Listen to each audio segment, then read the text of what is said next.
Stream Elements said, Gamer Tattoos is now live. Streaming Riftbound, post Hartford plus Rengar matches. Very cool. Hey.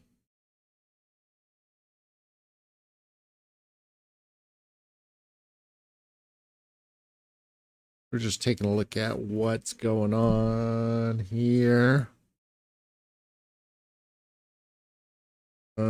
Just a couple of different ones that I wanted to look at that I was interested in.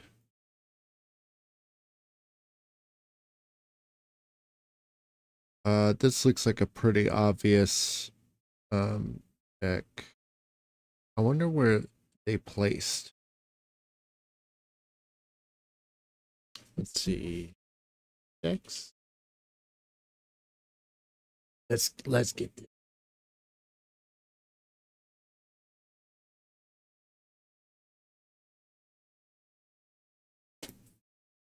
Let's get this show started. The tournaments. Hartford. All right, so we have, this is the most recent one. I know that one guy, so-and-so, I don't know.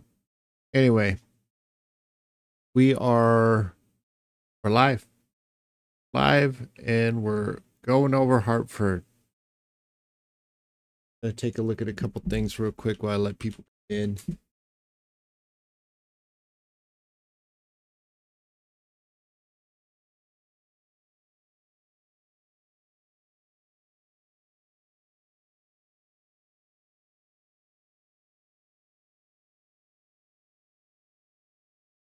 Some viewers who are watching the whole thing. All right, so what do we got? We got, wait. Oh, this is the Sunday. Okay, the Sunday, the 11 a.m. Sivir 1. Ezreal. God, this meta is so crazy. LeBlanc. That. Annie. LeBlanc. Volibear. I actually kind of want to try that Volibear deck.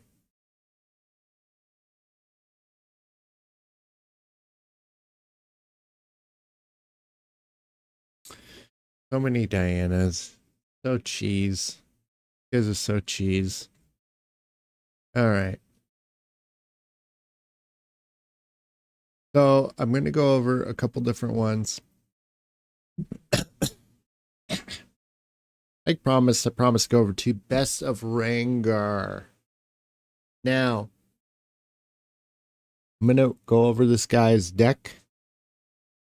And I might even go over it again later when I have some people I'm talking to. And I think that, I mean, just right away, I don't really like it. I kind of like it. There's some things I don't like. And then there's some things I do like. I think some of the things I do like, this is really, really interesting. Actually, my brain is kind of moving around on this one. Okay, we got 4 and 8. So this is an extremely creature heavy deck. It's got the punch first. You got the sentries, the sabotage. How many spells? 9 spells in this. You have the thrill to hunt, which is really important, and then you have the challenges.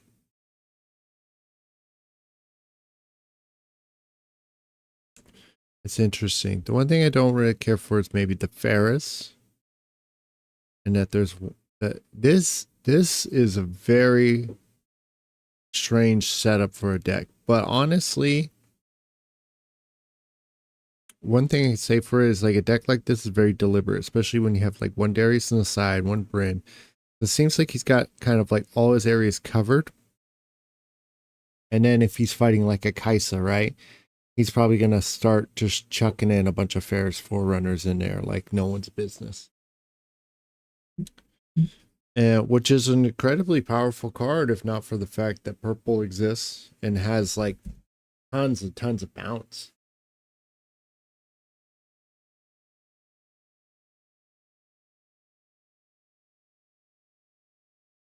We got here against the odds. For each enemy unit here. See, a sideboard like this, I would have to know. I'd have to talk to them. Like, what are you thinking here? Like, I can speculate, but I'd have to be like, all right, you got to tell me what's up with this.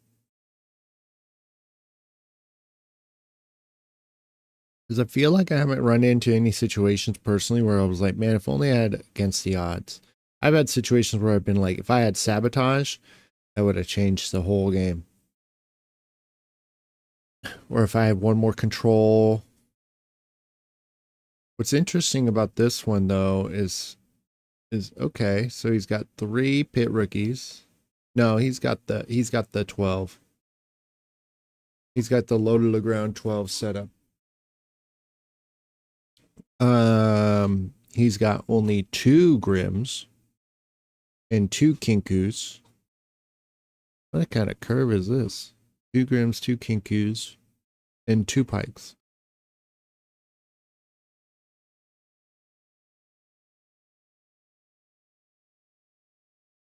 And then technically these are 2s.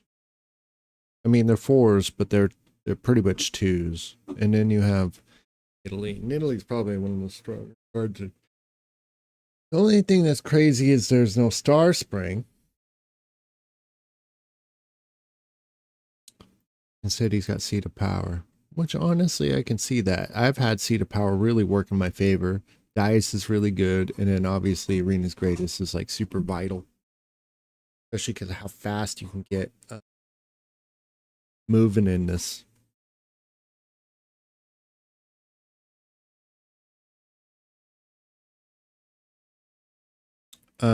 We got the Bryn here, which honestly, I love Bryn here. I could see myself throwing a Bryn here in here. I think now too that I have more experience, I would play more Bryn here.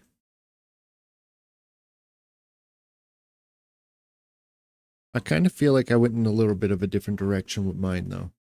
But I also do like adding these Noxus Hopefuls. People ask me about these all the time. And he's got a single Darius. And honestly, Darius is super, super good. Like extremely, extremely strong. So it's kind of hard. Like all these are really strong in their own way. I think the Kinkus. So he's only got 9. Can be right. 9 3 bodies. 1, 2, 3, 4, 5, 7, 8, 9. Yeah. Instead of 12 3 bodies. I actually kind of like that a lot. I actually might try something myself with that. Rim is just so good though. But then again, you're right. You know, you only really need so much with that one.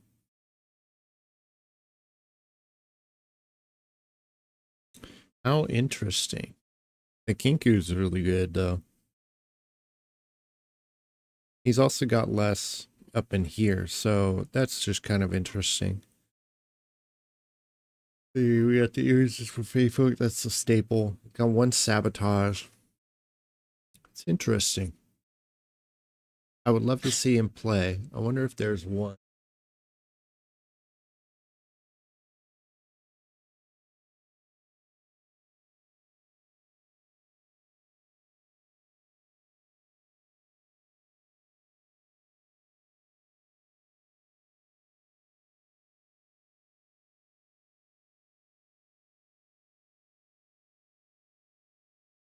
Let's see.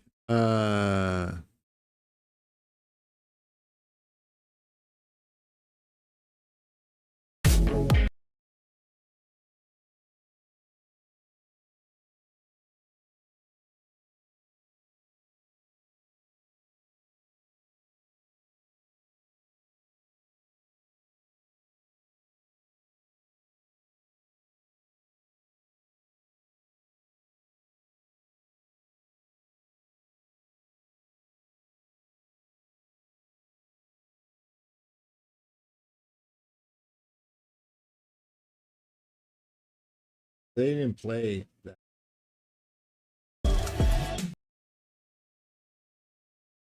They didn't play Rengar.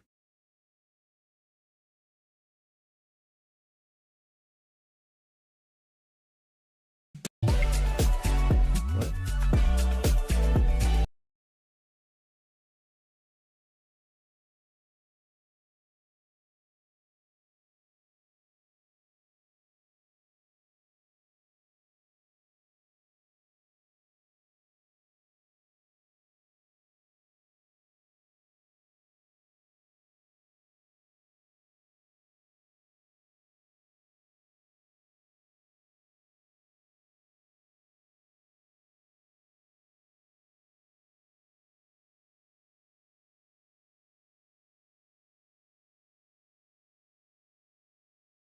Oh, we get to watch this guy.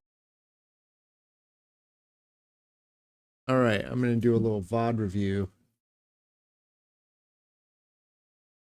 here. Things every turn. You have to have the answer as the Ezreal player essentially every turn. Yeah, that's absolutely right. Going to have to pour out the removal quickly and efficiently, as Rengar is going to be quite aggressive. Momsky, Bradykin, round number 9 of 13. Pack of Wonders early for Bradykin as he starts things out, getting that pack online. We talked about how important it will be to this Ezreal deck. This is actually a fantastic start for Bradykin because this is going to enable most of the game plan. So being able to choose what you're developing going forward is really important, and that flourish is going to be important as well. There's a 5. To initiate earlier for Momsky, not getting the draw there, no other units in play to get that might needed to draw a card, and the Deadly Flourish not only clears Momsky's board, but also gets that gold token to help offset some of these power costs later.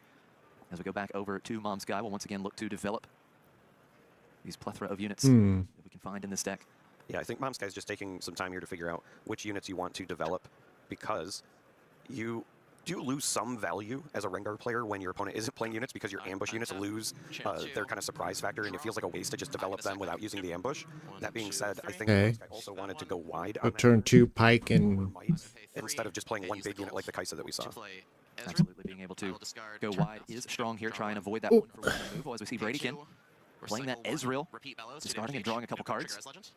And we are going to see the Bellows Breath repeated, and that is going to clear that back. Interesting. Wow, great start here for Bradykin, just cleaning up this board each and every. I think he wins this one, so it's going to be interesting how he comes about. Repeat is something that has been a nightmare for opposing players ever since Spirit Forge. Obviously, during the Miracle days, there was a lot of cost reduction tricks, but I think people sometimes just forget, as players have moved on to Diana, that Ezreal is still capable of these very efficient plays with the repeat spells. Kai'Sa, Survivor coming out for Momsky, accelerated, moving into Emperor's Day, getting that first point of the game, and that is going to be the turn. Does he have a thrill? He does. Up to 7 runes.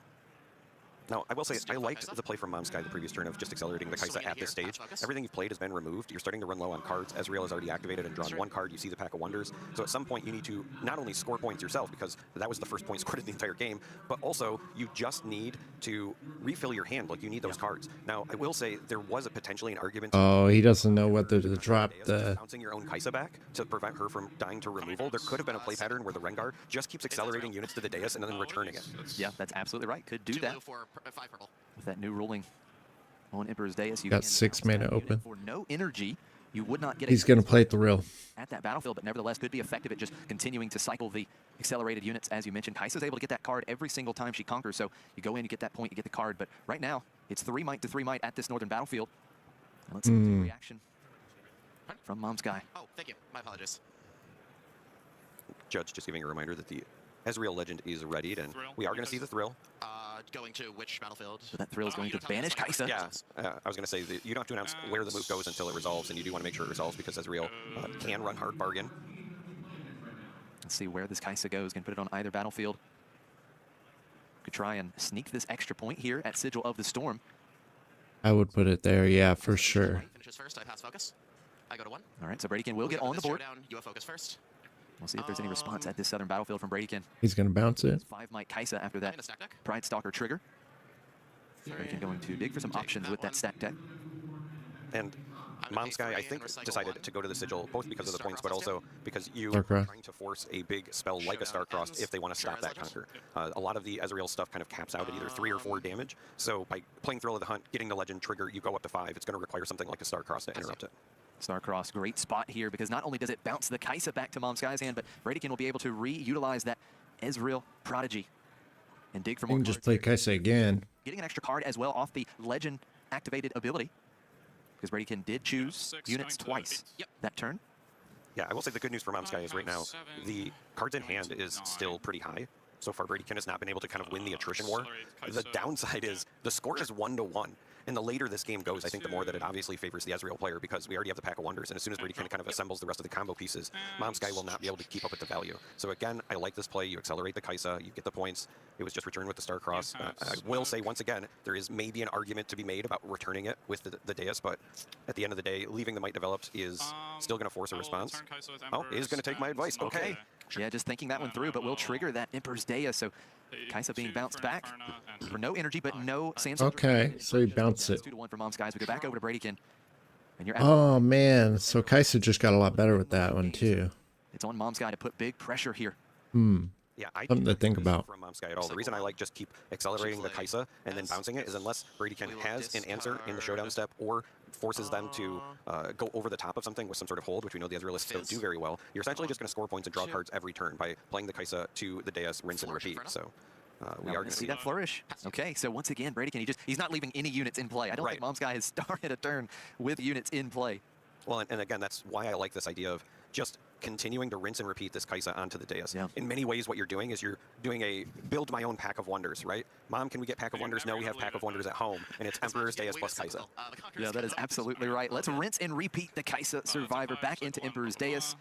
This would be the 3rd point. Indeed it is. 3-1 the score in favor of Mom's guy, drawing another card off of Kai'Sa. So very nice here, that Kai'Sa getting some really good card advantage. So does mean that the Bewitching Spirit wouldn't be quite as valuable right now as this Kai'Sa just continues to get some really nice value for Mom's guy. Now, there is another Kai'Sa in hand, so at this point, if Mom's So he's just bouncing the Kai'Sa. and that's what Momsky is going to do. And the reason for that is because now you want to force Bradykin to keep responding to what's out there, but still have the Kai'Sa next turn. Because what's happening Off right the now Kai'Sa. is every time Bradykin answers the units, you'll notice that Bradykin is also expending energy, which means he's not conquering himself. So Momsky is just going to try to collect points and force cards out from Bradykin, and then eventually get to a point where if you're at 6, you can set up a double conquer for the win. But this is, I think, a solid game plan With the for list. Momsky. This pickup of a list is huge for Bradykin, though. Yeah, it absolutely is. Naming the Void. So the list will give Kai'Sa -2 might. Naming the void, -1. And replaying the list because it gets bounced back with the Pack of Wonders. So that's -4 might on Kai'Sa. Does still have that 1 might thanks to the buff from the Pit Rookie that came out last turn from Mom's guy. But now Stupefy being played as well. Alright, so this is kind of signaling a Bellows Breath. I would expect that to be the play here. And it is Bellows Breath repeated, taking out both of these units. It is not a response yet. It's Yeah. an ability. Little confusion there, so Bradykin had definitely targeted more than twice. It was already online just from the list bounce and replay, but Momsky not correct. It is a trigger. It's not a trigger that you have to take when it happens. It is just online, and then you can exhaust the Ezreal as a reaction at any point for the rest of the turn and draw the card.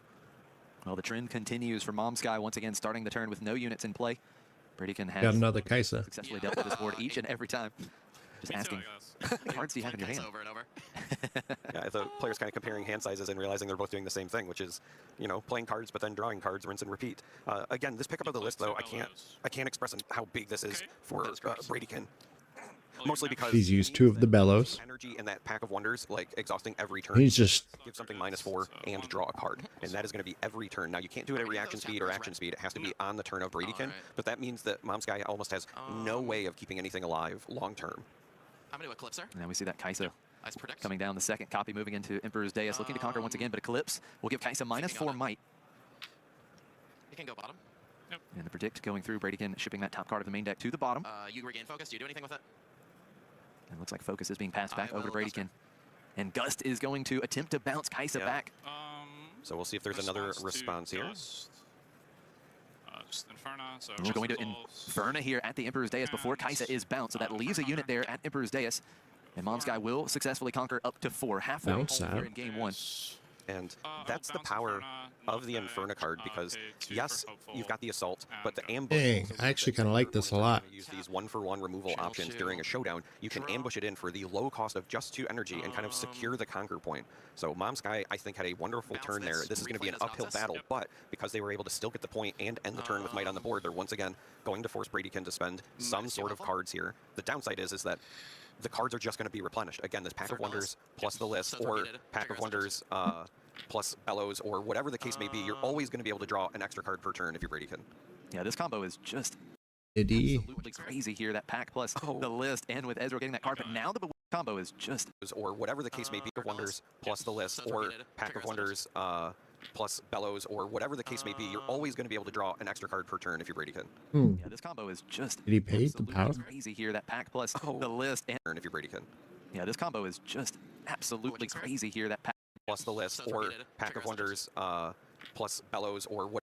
Again, this Pack of Wonders plus the list, or Pack of Wonders plus Bellows, or whatever the case may be, you're always going to be able to draw an extra card per turn if you're Bradykin. Oh, yeah, this combo is in absolutely crazy here. That pack plus the list, and with Ezreal getting that card, but now the Bewitching Spirit comes out as we see Momsky discarding the Determined Sentry, and a second pack is down as well. Bradykin replaying the Bewitching Spirit, shredding that hand for Momsky as we see Inferna discarded as well. oh, what a nail biter. Bradykin with Ezreal just slowly taking away all of the options from Momsky. Yeah, we are essentially a turn and a half away from Momsky playing strictly from the top deck because of 2 Pack of Wonders and the Found Bewitching Spirit. If Momsky does not have a way to deal with the Spirit, and this is a window of opportunity because there's no energy available to Bradykin. If you had some sort of targeted removal or a way to get rid of it, then you would buy yourself some time until the next Bewitching Spirit is found. But now that it is online, Momsky has to know I either need to score 2 points now and 2 points the next turn, or just understand I'm playing from the top deck for the rest of the game. So we're going to see this Kaisa come down. It will likely, once again, go to the dais. Yep, you got a 5. Yeah, absolutely. Get that card. Cycling.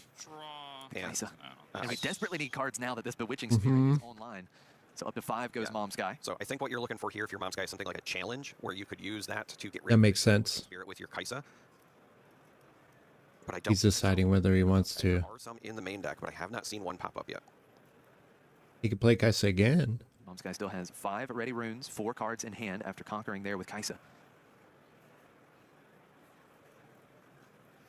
Momsky has to be thinking, I'm so close to getting into position, because the other thing we have to remember is Momsky does have that Bryn here in hand. Yep, that's and absolutely a great way when you're trying to get to that double conquer turn from, 6 to 8 to kind of ensure that you'll be able to make it happen. The problem is, again, with that Bewitching Spirit and double Pack of Wonders combo there, will Momsky have enough cards in hand to kind of protect it? So I actually really like this. Just sending the Kaisa in twice, you're going to draw 2 more cards, but you're also, again, very importantly, going to be at 6 points to set up a double conquer. Bradykin is in a great position to try to stabilize here, but because he is so far behind in points and because he lacks the board presence right now, he's got to make sure that he plays perfectly for the rest of the game. Absolutely. Momsky up to 6. And really all thanks to We really want to get to that 6 point. no energy there. Again, it's not a part of the cost to finalize that trigger on the chain. So Kaisa really being used to great advantage. And now Momsky in striking distance. Let's see what Bradykin has for us here. Still only 1 point, but just trying to slowly get through these threats and get this in-game state deployed. Thousand-Tailed Watcher is the play for Bradykin. And it is going to be accelerated into the sigil. I got a 2. I recycle a rune. Kaisa goes down. I will go here. Pass one. And now Bradykin moving into the Emperor's Dais with that Bewitching Spirit. And he'll take advantage of being able to bounce the Spirit back. Up to 3 points for Bradykin. He reinforces the southern battlefield. List to hand. Pass to you. And just going to pass it over with 4 runes up. So Momsky will have to be aware of the possible interaction here. Moving into the Emperor's Dais with that Bewitching Spirit, and he'll take advantage of being able to bounce the Spirit back.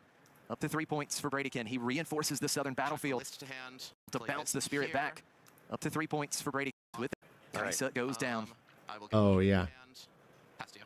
And just going to pass it He over didn't- with 4 for Bradykin. he bounced Bewitching the- Spirit, and he'll take advantage of being able to bounce the Oh, right, with the, No, that was a very well-timed Watcher from Bradykin, because it doesn't just get rid of the opposing units, it does represent a large amount of might. So that plus the Ezreal on a battlefield is going to make it that much more difficult for Momsky to get a double conquer. And because of the way that the Ezreal deck plays, if Momsky instead just takes the Deus and tries to pile on might there for the hold, Bradykin likely has a number of answers, has probably drawn half of the deck at this point, so it can pick and choose whatever you want.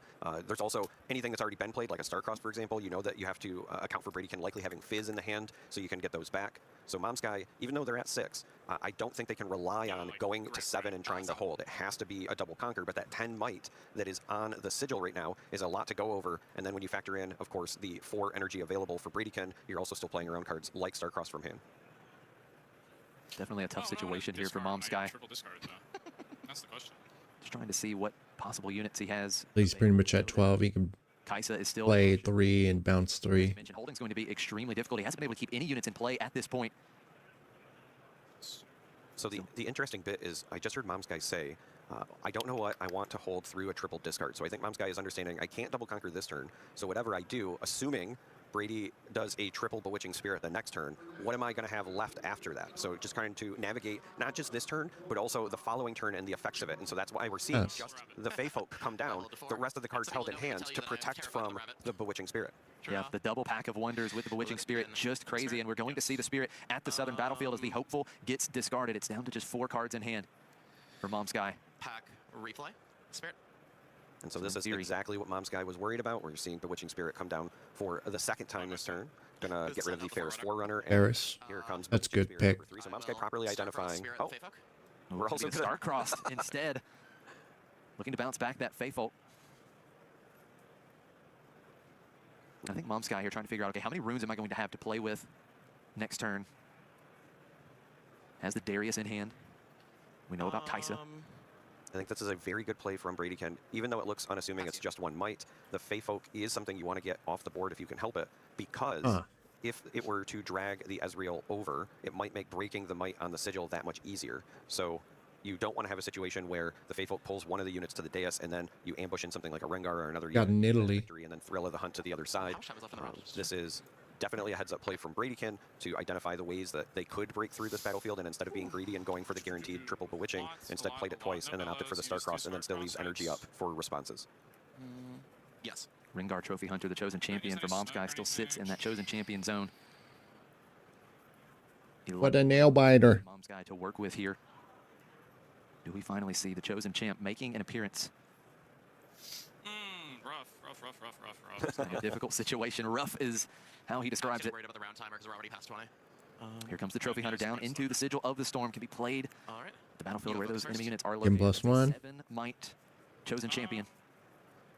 That's right, because of the Legend Trigger, jumps up to 7, so potentially trying to just trade with this Watcher. You know, thinking about cards that Momsky hasn't seen yet. Not only has he not seen challenges, but I don't believe I've seen a punch first roll through yet either, which would have been likely very welcome here.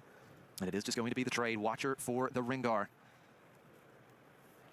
Momsky will look to develop further. Was contemplating another ambush there. Does have Nidalee Well, in hand. I was going to say, it doesn't have to be an ambush. It can just be this Darius. It's the second card played, but it sees itself, so this Darius will essentially enter ready as a 7 might unit, and that will I will Starcross. start to threaten There's the Ezreal. Starcross to bounce There it that is. Darius back that tried to take over Sigil. Strong play for Bradykin. 5 cards in hand. We go back over to Bradykin's turn once again. Channel. No units for Momsky. Okay, We'll so have to plan once again. the good news if you're Momsky Spirit. is that's the 3rd Starcrossed. The bad news is you're going to have almost no cards left in hand, and as there is still discarding, fizzes you have to worry about. Now, the fizz cannot be done at reaction speed, so you don't have to worry about those Starcrossed interrupting you during the showdowns. There are still plenty of other removal options at action speed that Bradykin will have access to, but that is at least Pack a and big replay. hill that you have now climbed and crossed over by getting through all 3 of the Starcrossed at reaction speed. Well, there we go. It was the triple Bewitching Spirit turn with the 2 pack of wonders. And he has And here it. it is, Darius and Oh, And wow. now Momsky to conquer both, accelerating the Kaisa. Darius, the second. Okay. He's readied up. He can go and conquer. The double conquer turn for Momsky. What an opening game. Because it seemed as though Bradykin had that inevitability. But Momsky was patient and found the time to pounce. Hey, Like I see, said, the good news was you got through all the Starcrossed. Yeah. So that meant that while they were still available through a fizz, there's nothing at reaction. It also was a turn in which Bradykin had to expend all of their energy, so they had nothing up. You knew that you had the window, and I think that the important piece here is Momsky correctly identified what the game plan was from Bradykin, went with those Kaisas on the dais early to keep the hand up, because otherwise you wouldn't have had that ability to play 2 cards that late in the game. The Spirits would have stripped it significantly sooner. sooner. So this was a great game navigated from Mom's Guy.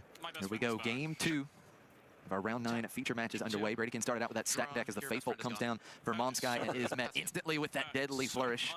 Irresistible Faithfolk, no more. Gold created for Bradykin. Just chuckling at some of the player banter there. Brady said your best friend is gone, and Momsky said that's unbelievably rude. That was pretty smart. Yeah, that's just too much. Here we go. All right. Double unit play for Momsky. Pit Rookie will buff up the Grim Apothecary. So he starts with Apothecary, Buffett, Pit Rookie. Game 2 of the series that we need to pay attention to. That is the timer. Because How did that start? just chuckling at With that deadly flourish. Irresistible Faithfolk, no more. Comes down for Momsky and is Oh, Faithfolk. chuckling at some of the player banter there. Brady said your best friend is gone, and Momsky said that's unbelievably rude. yeah, that's just too much. Here we go. All right. Double unit play for Momsky. Pit Rookie will buff up the Grim Apothecary. I will play. There is something that's going to be really important for this game 2 of the series that we need to pay attention to. Aspirants. That is the timer. Because Bradykin knows these games go long as the control player, and this is an Aspirant's Climb game, Bradykin trying to get some additional time to make sure that the combo comes online. This means that if this runs long, they might have a hard time finishing game 3, so I expect, and we're kind of seeing it now, players to play much faster in the early going. The one other thing that I would like to mention is that the dais is gone. That was a big part of the victory for Momsky in game 1. You do have Seed of Power, you can still draw cards off of a double conquer, but that's much harder to do against a deck like Ezreal than simply going to one location over and over. Oh, yeah, and you can ambush unit. Apothecary down to the Aspirant's Climb, and there's the gust when Pit Rookie moves into Seed of Power. I will stupefy the Apothecary trigger as legend. Nice little combination here for Bradykin to stupefy that Apothecary to get the card off of that Ezreal Legend.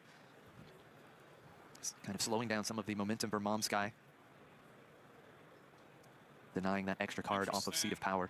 Yeah, and again, that's going to be very important because the only reason Momsky was able to take game 1 was from having so many cards in hand from that Dais and Kaisa combo. Seed of Power, again, you can draw cards from, but you have 7. to be present at both battlefields. That was something that Momsky did not do often in game 1, and I find You can see the nerves on these characters, in on these game 2 players. already with the early gust. We see Pit Rookie being replayed. Play my monk. Drop. And the Monk here actually going to get a card. We do have 5 might between those other units on Momsky's side of the board. Channel 2. Mm-hmm. Yeah, the Kinko Initiate has been such a wonderful addition for body decks with Unleashed. Body decks prior really struggled to find any sort of card draw, and while this is conditional, it doesn't require a power, and it generates might, so it's everything you want if you're playing body as a domain. Ooh, watch out, we've got Thousand-Tailed Watcher for Bradykin. Each of these units for Momsky. Bellows. Might for the turn. Does he have that Bellows Breath? He does. Bellows Breath is going to target these guys on the back line. Yeah. Momsky's board threatened here. The back line is down. That's Swing in here, huge focus. for Brady. Massive. As Ezreal can move in now and threaten to clear the board once again. 7. Just 2 runes left open for Momsky. Does have that Thrill in hand. Yeah, He wants to keep a unit in play. it's such a powerful card that it feels sometimes bad using it in situations like this. However, as you pointed out, you're not just keeping a unit in play, you're also scoring another point this turn and then another one from the hold because you know Bradykin has no other options right now. All of the runes have been exhausted. Oh, instead is just Ooh. here. So saying I would rather get rid of the Ezreal instead of scoring an additional point. You will get the hold still. You'll go from 1 to 2, but you had the option to go to Seed of Power, score there, and then go from 2 to 3. I think Momsky said, I'm tired of this Ezreal reducing your costs. Absolutely. Let's just get How rid of it. interesting. Reducing Stayed those there to additional kill the costs and Ezreal. Also potentially generating extra cards if it gets bounced back. Here comes Kaisa Survivor, the MVP of game 1 for Momsky. Moving to Seed of Power will score to 3, and we're going to draw 2 cards here. One off of the... I like the amount of card draw in this deck quite a bit. Knowing that the Kaisa play was coming, I now understand why they decided to just get rid of the Ezreal. Now, if you're watching at home and you're saying, okay, well, you could have still sent Apothecary to seat and then sent Kaisa over the Ezreal, and then still got rid of the Ezreal, right? But the difference here is you get to draw an additional card by having the Kaisa conquer the seat. If the Apothecary was already on the seat and you conquered the other side, you only get to draw from the Kaisa. Now we go back over to Bradykin. He's staring down 3 units for Momsky as Thousand-Tailed Watcher is going to start a showdown with Kaisa. That's 7 might to 5 might in favor of Bradykin. Show me the -4. Here comes that punch first. +5 might would be the number on Kaisa. And it is Eclipse that will give the Kaisa -4. So the Watcher has enough might to break through and conquer for the first Bradykin here in game number 2. Both of these players looking to remain undefeated here in Hartford. So I will say I'm very impressed with Momsky. As we listen to the player comms, every time he does something or goes into an interaction, he's already predicting what Bradykin's going to do. In that instance, if you were listening, he said, show me the -4, and there it was. And earlier, he was like, you're going to be rude and gust me now, and then Bradykin gusted him. So he's very clearly used to this matchup. Perhaps maybe used to it with Diana being across the table, but it's still something where you can tell a lot of reps into this card pool have been played. And now Bradykin able to develop the Vex at that northern battlefield with the Thousand-Tailed Watcher. So This is a little bit of a problem for Momsky. Each of these units being played will be stunned while Vex is at the battlefield. Another Kinku Initiate will come out, getting a card, buffing up the Apothecary off that Pride Stalker trigger. Now, that's actually a very important buff on the Apothecary. There's only one energy available to Bradykin. That makes the Apothecary go above Gust range, and now by playing a second unit, you have the option to go in and get rid of the Vex. Yes, you're going to lose your unit, but getting rid of the Vex is so important that this is a very worthy trade. Absolutely. So we get the Vex Apathetic off, but Gust is going to bounce back that Pit Rookie. Yes. And you have 8's going to 10, so... But something that has been pretty rare for Momsky. Good, good. Yeah, playing around that Gust, making sure you get rid of the Vex. I'm so impressed with the way that Momsky navigates. This is a way slower game than last time. There's enough cards in hand for when the spirits are going to be impactful, to making sure that you get rid of the key cards at the moment that you need to. Sure, as legends. Against my rabbits. Fellow's Breath, taking out that Irresistible Fey Folka damage to the Initiate. Able to draw off that Ezreal Legend once again. Here comes Another Watcher. another Thousand-Tailed Watcher for Bradykin. And that is going to be enough to take out the backline for Momsky. As the other Watcher moves back, it's 3-2, going back over to Momsky. Board What white. a crazy control deck. Thousand-Tailed Watchers in the backline. That is not something you love to see. Yeah, and if you're watching at home and you're kind of curious about that interaction, maybe you're new to Riftbound, the damage put on the Bellows Breath stays and does not clear until a combat happens. When the Thousand Tail Watcher comes down and gives the -3 might to a minimum of 1, that means that the Kinku Initiate goes to 1 might and then has 1 damage still on it, which is enough to kill it. So you do not have to die from the damage right away. You can combine it with minus effects like that. It's a neat interaction, so keep an eye out for it. Double Star-Crossed. Coming out for Momsky as we look at a double Star-Crossed hand.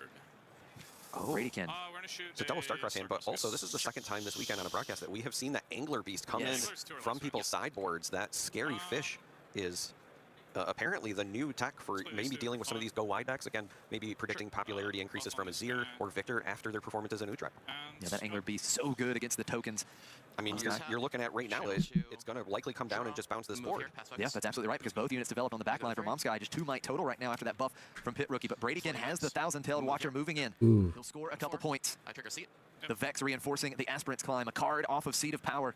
And Bradykin into the points lead for the first time in this match. And there's the Angler Beast. He's probably going to take Pit this Rookie one. and the Sentry back to Double Momsky Vex is again, and hard. look at these battlefields. 12 might and 11 might, respectively. Because of 6 next Presented at turn. the battlefields for Bradykin, and this is getting tougher and tougher for Momsky. Bradykin, of course, playing against that clock, as you mentioned. Need to try to lock this game 2 up. Yeah, the big difference between Game 1 and Game 2 is that in Game 2, these Watchers have given Bradykin actual might on the board to work with. Game 1, for Ezreal's a large so- part of the game, so it was such a simply pain Ezreal to and deal or with. the Witching Spirit. And yes, you can get some points or try to conquer with those, but you're not really going over the top of things. That means you're relying on removal and then maybe sneaking them in. That's why we saw that Bradykin was at 1 point for a large portion of Game 1. Here in Game 2, getting the big might units means that you can be aggressive, and we're already seeing Bradykin all the way up to 6. At 6. And Momsky just fully developing on that last turn to try and make a big push on the next turn. Bewitching Spirit, gonna rip a card, and there's only 2 in hand. And it's a double Bewitching Spirit. No runes open for Momsky, no hand left. Oh, man. Passing over. Massive amounts of might. Bradykin threatening to win here with a double hold. Yeah, now we are seeing Momsky playing from the top deck. It's not where you want to be. Momsky was very good. This is not good. Was not the game state that he entered. Actually did, I think, a very good job of trying to avoid it here in Game 2, but again, unfortunately, with Bradykin finding both Watchers, being able to get the Watchers Bellow combo off at least once early on to slow down the board presence of Momsky, meant you had to commit more cards to the board, and we have just hit the natural attrition stage. Sure, I pass. Okay, so we're moving into Aspirant's Climb. Sure. 13 might in total for Bradykin there. The Bewitching Spirit and the Vex fall. Thousand-Tailed Watcher left alone, but Vex off the board, which means that Momsky can play units and they will not be stunned immediately when playing them. The Rengar Trophy Hunter still in the backline, moving in to start a showdown with that Thousand-Tailed Watcher at Aspirant's Climb. Here comes the Apothecary, ambushed in. +1 might Again. for Rengar. All right, I will. It's going to be 8 might to 7 in total. If you're wondering what's happening here, the Apothecary went ambushed in, gave the Thrill of the Hunt trigger, or not Thrill of the Hunt, excuse me, the Pride Stalker trigger from the Legend of Rengar, and then he returned just the Apothecary back and replayed it. So that's why it went from +1 to +2, and why you saw the 6 energy expended. To kind of shortcut it, but if you're wondering, that's what the interaction was. The Starcross unfortunately stops Discard the Apothecary. the Conquer from Momsky, and now Bradykin is just back to ripping cards from the hand of Momsky is already... Yeah. Going to do Yeah, it was we are over. going to Game 3. Got him Bradykin locked in. sending us to a decider. Locked down, Players I mean. looking to remain undefeated, and it's worth noting that both of That was a rough one. top 6 You hate to teams see here it in the happen. Regional qualifier. These are seasoned players at this point. They are familiar with this pressure on day 2. And for Game 3, Frozen the Fortress, interesting huh? cover. We've got the Oh, arena that is scoring really for good with blue. Momsky. And Bradykin will be playing with the Frozen Fortress. So this game Be a little bit quicker with that Arena's Greatest. Yeah, this is, I think, going to be the tightest of the 3 games. Game 1, we saw Momsky use that dais to make sure that the hand was always full. Game 2, with Bradykin both going first and having Aspirant's Climb, meant that Momsky had a slower start by going second, as well as had to score more points to try to win. But now Momsky is back on going first and has Arena's Greatest. If the Momsky can get units down, like we're seeing with this double pit rookie, and get some points early, stay on the board, Momsky could take this. Bradykin's going to need to have every gust or every answer at the moment that it's needed. We're going to see a stack deck now, and again, this is likely looking for a gust if there's not already one in hand, because these early points are critical. Another stack deck? Yeah, the double pit rookie start here for Momsky. Double stack deck for Bradykin as that pit rookie will conquer at the northern battlefield. 2 early points here Hey, for Momsky. we know Fizz is at the bottom. Happy about that. I'm sorry, I didn't mean to cut you off, but that was such a back-breaking double stack deck to not find the single gust. I do like the Noxus Hopeful. Got on the battlefield, but on top of Just that, feel like it's in base, one of them also a bummer that there's no that was catastrophic for Falling Stars. Yeah, you're Of course, this deck doesn't really run Falling Stars. Bradykin will continue to dig a little bit here. The Stupefy will give the pit rookie -1, drawing a card, and there's the Wages of Pain to clear the Arena's Greatest. And Bradykin going to create a gold. All 3 stacked deck early here in this game, but Momsky has the green light. No ready runes for Bradykin and 2 units in that back line. 3 stack decks in a row. That's really good. absolutely going to be a double conquer turn. Also Ooh. the sabotage. So you get to see what you have to play around going forward, and you see something that is a big green light. Sorry, that is There is no units in the hand of Bradykin. There is Oh, so wages. you really want to take rid of Representative of Right you, Fountain. are just temporary. So when I'm looking at this, I really feel like the choices are either Star-Crossed or the Sprite Fountain. The Sprite Fountain, because it's their only way to contest on a battlefield. Yep, and that's the choice. Yep. And I was just about to say, Yep. when you see those 2 copies of the list, even your hopeful is still going to be too small to actually hold. So I really like getting rid of the only source of actual might in the hand of Bradykin. The great start continues for Momsky. Exactly what he wanted here in this game 3 as the pit rookie will move in first to the southern battlefield. Up to 3 points goes Momsky. Where's the hopeful? Still available Go here. to get that 4th point at the Arena's Greatest, and we'll see how Momsky develops further How about that 5? these double conquers here. And Now, the one kind of weird thing that you have to play around is you do know Bradykin still has the Bellows and the 2 copies of the list.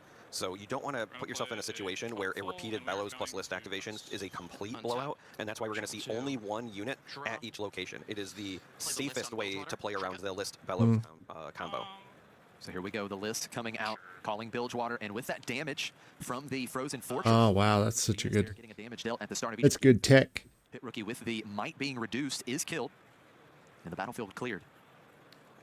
Using the list in combination with Frozen Fortress to kind of make it impossible to hold is a wonderful combo for Bradykin as this game progresses.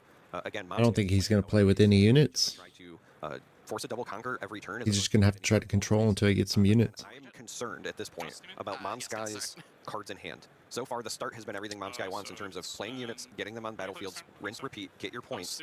But I believe Momsky is starting to get very low because we haven't seen cards like Kaisa to get those cards back. So now Gust attempting to bounce back that hopeful after the Stupefy did bring that Noxus hopeful at the battlefield to 3 might. Oh, I think that's a Thrill of the Hunt in Just the the hand, real. which might be a consideration just to save the unit because you're so low on cards. Definitely contemplating the Yeah, play. I would So has thrill. the Inferno in hand as well, but the bounce will go through. Hopeful back to Momsky's hand as real. Oh, he's going to let him burn. Legend ability use a card, and here comes the Vex in the back line for Bradykin. Finally able to develop a unit here in game 3. And I think that was a Kaisa Survivor that was just picked up from Momsky, which will help with potentially the card problem. Might consider accelerating at this turn because it's the only turn you'll be able to do it. You have to assume Vex is going to land on a battlefield next turn. Mm-hmm. The window of opportunity there currently, and as you mentioned, could be closing very soon. And also, Bradykin, no runes up right now for any interaction. We'll go here. Sure. Yeah, I like Hopeful to the fortress. the hopeful to the fortress here because if you're going to accelerate this Kaisa, you don't want Kaisa on the fortress. You want them to expend more resources to try to get rid of it. It's not likely going to stick around. There is also an argument to be made about not doing the Kaisa. But again, with this being your only window of opportunity to get the accelerate off, it's really hard to turn that down, especially when you're so short on cards at this stage of the game. Yeah, just 4 cards left in hand for Momsky. We know the Kaisa's there, has another Hopeful and Inferno in hand, and you can see Bradykin just itching here. He knows the clock is ticking, and he's way behind in points, so he knows that he needs to get through this game quickly if he wants any chance to get into overtime. So the other option here for Momsky with the Kaisa What a nail biter. in hand, you're at 1, 2, 3, 4, 5, 6, 7 runes. You could accelerate the Kaisa to the greatest, and then if Bradykin takes the bait and deals with the frozen waste or frozen fortress, excuse me, first. It does feel like slow playing the clock, please. And Bradykin mentioning that this feels like slow playing, which is a valid mention because right now, if they go to the overtime rules, there would have been a victory to Mom's Guy because he's up by 2. What I was Pretty smart, if the Kaisa yeah. was accelerated, you'd still have up for the thrill, and then that could go to the other spot and get a conquer on the opponent's turn. But didn't accelerate. Kaisa decided to just leave 3 up instead. So Wages of Pain, the play for Bradykin, would be 3 damage to the Noxus Hopeful.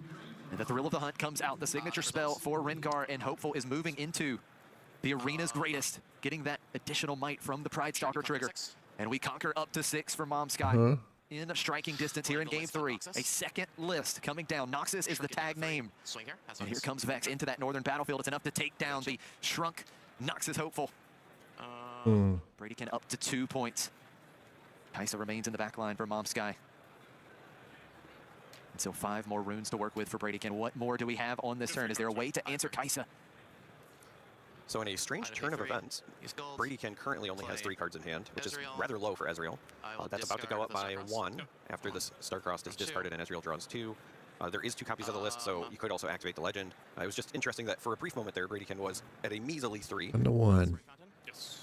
So now we see the Sprite Fountain coming out. Ready Sprite for Bradykin. In the base, where does it go? Put it here. Up to that northern battlefield.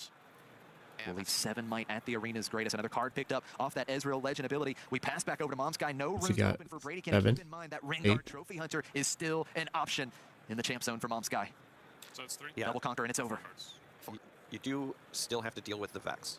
That's the big hurdle for Mom Sky right now. What I do find interesting from Bradykin is the Sprite token going over to the arena's greatest as opposed to the Fortress. Because if you think this is going to go to time, you want to try to catch up on points so that your opponent can't win by 2. But Bradykin, I think, is properly identifying that overtime doesn't matter. Pretty sure he wins this one, so. And you have to make sure that whatever plays Mom Sky has, they're difficult to go over the top of that Vex on the greatest. Sprite plus Vex is not enough to account for a punch burst, but I think if Mom Sky had one, that would have been a windmill slam play here to go into that spot. So instead, we wait to see what Mom Sky chooses to do. We know there's the Hopeful and Inferna, and I couldn't quite see what the 3rd card was. Sure. And we are going to see a trade. Kaisa for Vex. What is next? There's the Rengar Trophy Hunter to the northern battlefield with the Sprite. Mom Sky conquering up to 7. If there's a red pike, oh, it's the Apothecary. Okay, I was gonna say, a red pike would get the job done here because you could pay the 3 and then pay the Yeah, 5. like 3 runes up, huh? Channel 2. All right, so Bradykin getting another Sprite off the fountain. And has to deal with the Rengar at that northern battlefield. All right, lots of ways to... Oh, he's got another Vex. Starcrossed, I believe, in hand. There's also another Vex Apathetic.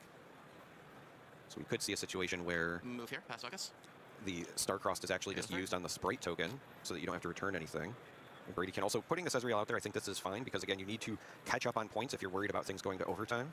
Flourish on Rengar.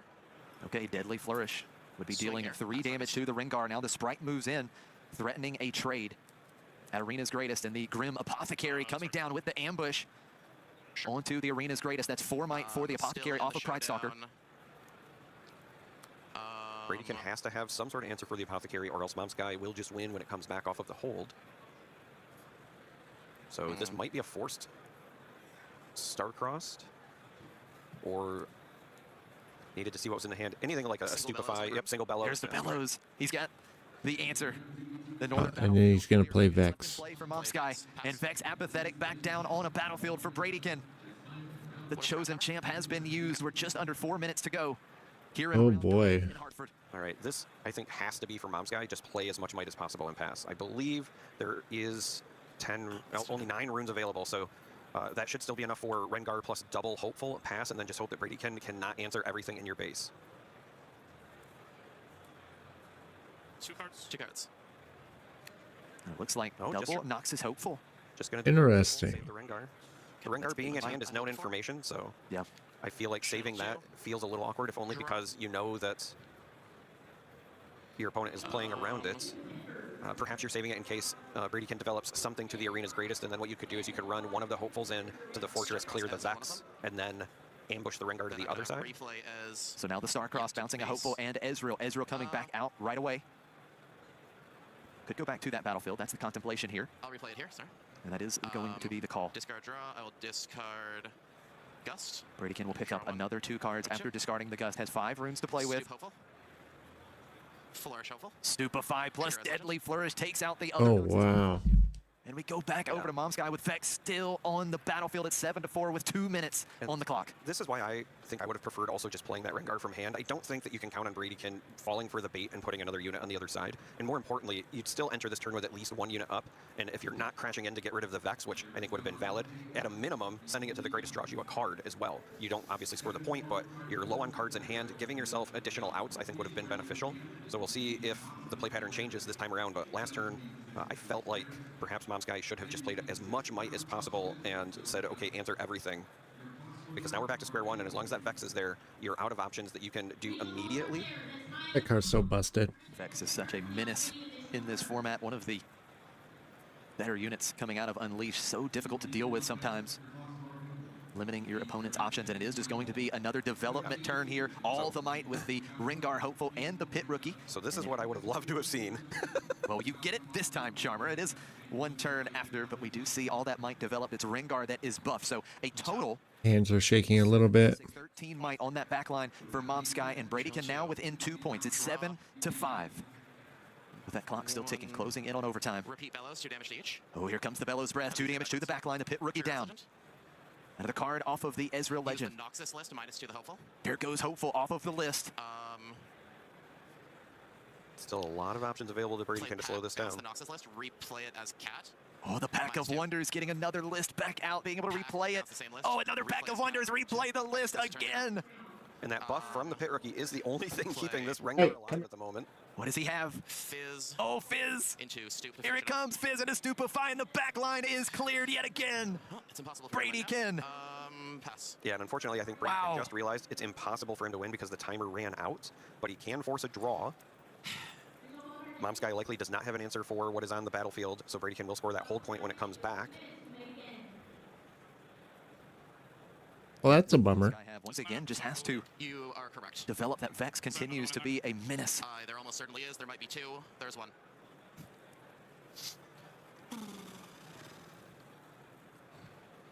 And that is a look of out of options on the face of Mom Sky at the moment. I have definitely been there more times than I would like. Thinking through, is there any way to get this last point? And or is there any way to get rid of what's on the Frozen Fortress? Because that would be another way you could try to secure a win. However, that Fizz in the base also is threatening a conquer point, which would still take Mom Sky out of that 2-point lead. I can't hear you. With Fizz, I played the Stupefy. Oh, you're right. You're right. Yeah, and then this. Yeah. Yeah. All good. So Judge identifying that the Fizz played the Stupefy, so that was what needed to be recycled, and the Bellows Breath is still in the trash. This Vex card is All is good here. I mean, I think it's just Quick, a draw easy now. fix. Yeah, Mom Sky saying, I don't know that I can win. That Vex card is, and then trailed off, and I think we're all thinking the same thing. It is a problem if you are an ambush-based deck. go, I guess. All right, so this is turn Mom 2. Sky just going to pass hold back to over to 6. Bradykin. Holding up to 6, has Fizz in that back line. Just to confirm I'm not losing my mind, it is you need to win by 2 points, otherwise it is a draw. Okay. So getting another point doesn't matter. Yeah, and unfortunately, even if So we're just Bradykin gonna was running Put unit like there. ride the wind tricks or things like that, even if Make you discard Bradykin a card. Bradykin went to the greatest, you can't then like Make you ride the wind discard back the over other to card. another spot that you're already occupying. So just no way to win from here. All right. And that is going to do it. Wow. Second Vex What was a fun. game. And I tell you, it really felt like such a great start for Mom Sky until that Vex was able to get on the Yeah, I'm battlefield, and curious the if you were informed of whole complexion of Yeah. that game changed. Well, and specifically, Freaking the second Ezreal Vex, I players. think that Mom Sky did a great just job curious of if you getting were rid of informed of the first, but Yeah. They didn't pick an Ezra. that second Vex was very problematic, and I really do feel like potentially Mom Sky had a window where when Bradykin had all of the runes exhausted and you had the option to do the Rengar hopeful. It's not ideal. You don't feel good about that, and I can understand why they chose to just do hopeful. Yeah. But I really feel like as long as Vex is on the board and you know in your hand you don't have your challenges, you don't have your natural answer. Not enough challenges.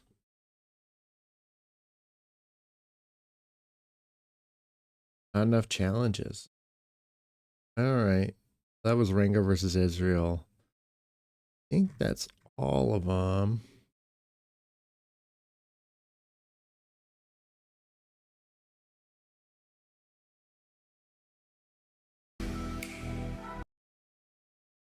Oh.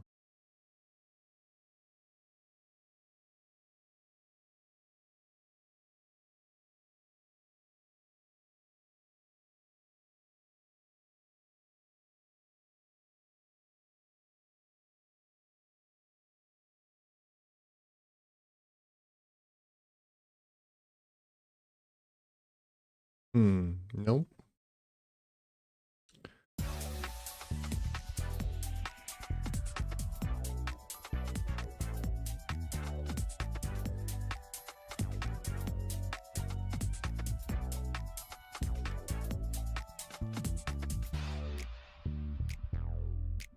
Questions. Religion. See if there's one more Rengar match.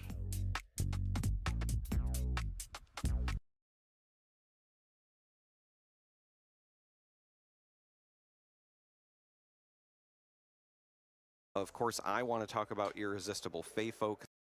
What is this?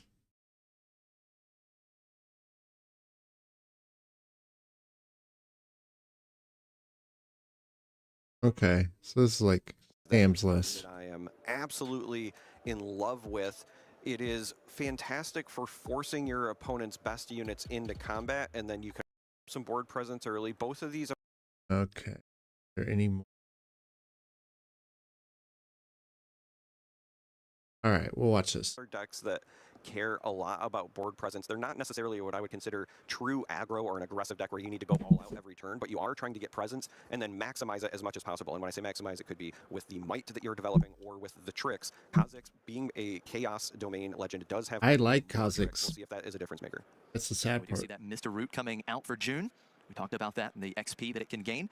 As we go back over to Filth, conquering with the Pit Rookie at Emperor's Dais does use that conquer ability, paying the 1 energy, bouncing back the Pit Rookie to hand and getting a Sand Soldier on Emperor's Dais, and the Pit Rookie will be replayed to buff that Sand Soldier. That's a 3-might unit at that northern battlefield as we go back over to June. Yeah, and this is a nice development because it's essentially drawing a card for Filth because you are developing that Sand Soldier, getting the Pit Rookie back, and then replaying it. And in doing so, you're getting an additional unit from the Pit Rookie. It's like if you developed a 3-might unit that you just drew off the top. I think it's kind of last just on game average rate. You essentially we spend watched, to get he 3 should might, have but if your hand is utilized the clunky, Sand you Soldier. continue developing that might like I talked about. Speaking of clunky hands, if June has one going into Zon Warren's here, conquering up to 1 point. Whoa. Use that Zon Warren's trigger to cycle through the hand.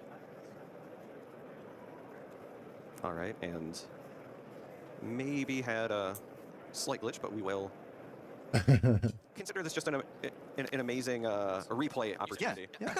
We'll see the great Pit Rookie play once again here. Okay. Keep in mind with that Rengar Pride Stalker, every time that Filth play a unit plus 1 might for the turn. And that is something that it might not seem like a big deal early on, but when you are using the signature spell, for example, again, because that plays the unit, it does also trigger the static legend ability. There are also a number of ambush options, and so when you play an ambush stalker legend, In the back, much experience spin.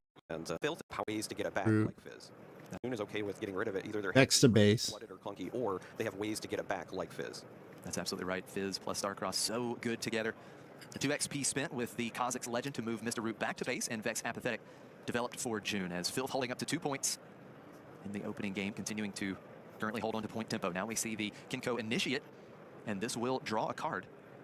Mm-hmm. There is 5 might, or at least 5 might between the other units. My favorite cards. My favorite cards of the set. As well, so exactly what you want to be doing if you're Filth. You want to develop might, keep your hand full of options. On the other side, when the showdown begins, Filth going to the Zone Warrens, June has the Like option that. to play a stacked deck at action speed, even though there are no Full units. 3 in the look. showdown. So just getting some hand filtering in. Zon Warren's allowing some good hand filtering for both players, as Filth does conquer up to 3. Discard a Kaisa Kaisa. Interesting. and that Sand Soldier will move back into base. Filth passing back over to June. Yeah, and the Kaisa discard here makes sense. Even though that's an incredibly powerful card, Filth has been doing a good job of maintaining the hand resources between the bounce with the Deus earlier, the draw off the Kinku. So this is a situation where the Kaisa is just kind of like win more, and unless you really thought you needed that accelerate play from hand later, getting rid of 1 here is fine. Now we'll see how June pushes forward. Mr. Root on the back line, still able to generate that XP. We're going to start with Sabotage. June will take a look at Filth's hand. See what we Oh boy. Yeah, this Quite the is... hand here. and, there is also a Thrill of the Hunt in there. Yeah. A Kaisa, Pike, On the one hand, Thrill, obviously want to get rid of Punch First. double Punch First. Incredibly powerful card, but since there is 2 of them as well, if you get rid of 1, they're still going to have the other one, and the likelihood of them playing 2 in a short period is pretty low because of the intense power costs. In fact, It's great if you get rid of the Punch at First, some point in the future, going to channel it's it not to get that the big of a deal. required. However, Thrill of the Hunt because you still get your so much for your deck. energy generation. It can save units. It does so much. So I feel like if I'm in June's shoes, I'm taking a long look at that signature spell. Could not agree more. I think that is extremely scary. Now, Could just thrilled onto the dais. can, because if you have something like an additional Star-Crossed, we saw the one be discarded, perhaps that was bait, and there is another one. Oh, I got to see a little bit of it there. I saw Void Assault and some other options. But if you have a situation where you are expecting your opponent to like double up on a punch first, then you could get a blowout play, but it does actually decide to take one of the punch firsts. Okay, so getting rid of one of the pump spells. As June looks to move in with Vex to Emperor's Deus, and that will score June a second point, 3-2 in favor of Filth currently. Yeah, and the Vex being on a battlefield is a very big deal into Rengar because that means the ambush units are now stunned. This also could be another reason why you opted to get rid of a punch first, because the Thrill of the Hunt, as good as it is, when you replay the unit from it, if that Vex is on a battlefield, that would also enter stunned. That being said, you have to assume that Filth knows Vex is coming. This Vex has been a staple since the... And he gets the 2 experience. If you're not expecting to run into it, you're going to have problems. You need to have answers. So we'll see what the proposed answer is here. And now we see June running in with the Mr. Root, getting that 2 XP. And ambushing out the chosen champion, the mutating Har, getting that additional 2 might and another 2 XP. And when you win a combat, the legend gives you another XP, so that's 5 XP now, as June conquers up to 3. And on the filter, earlier I had mentioned, hey, maybe they discarded the Star-Crossed because they had another. Well, it turns out they did, and now they've discarded that to the Zon Warren's trigger as well. Definitely playing into the fizz here. Yeah. That makes sense. Production has given me some fantastic mathematical notes, and the one that jumps out to me for June in particular is that Fizz overperforms by 13.4% with your match wins, meaning when you see it, when you find it, you are 13% more likely to win a game, and it's exactly for reasons like this. Look at the plethora of options that are in June's trash between the Star-Crossed and the stack deck if you want to hand filter.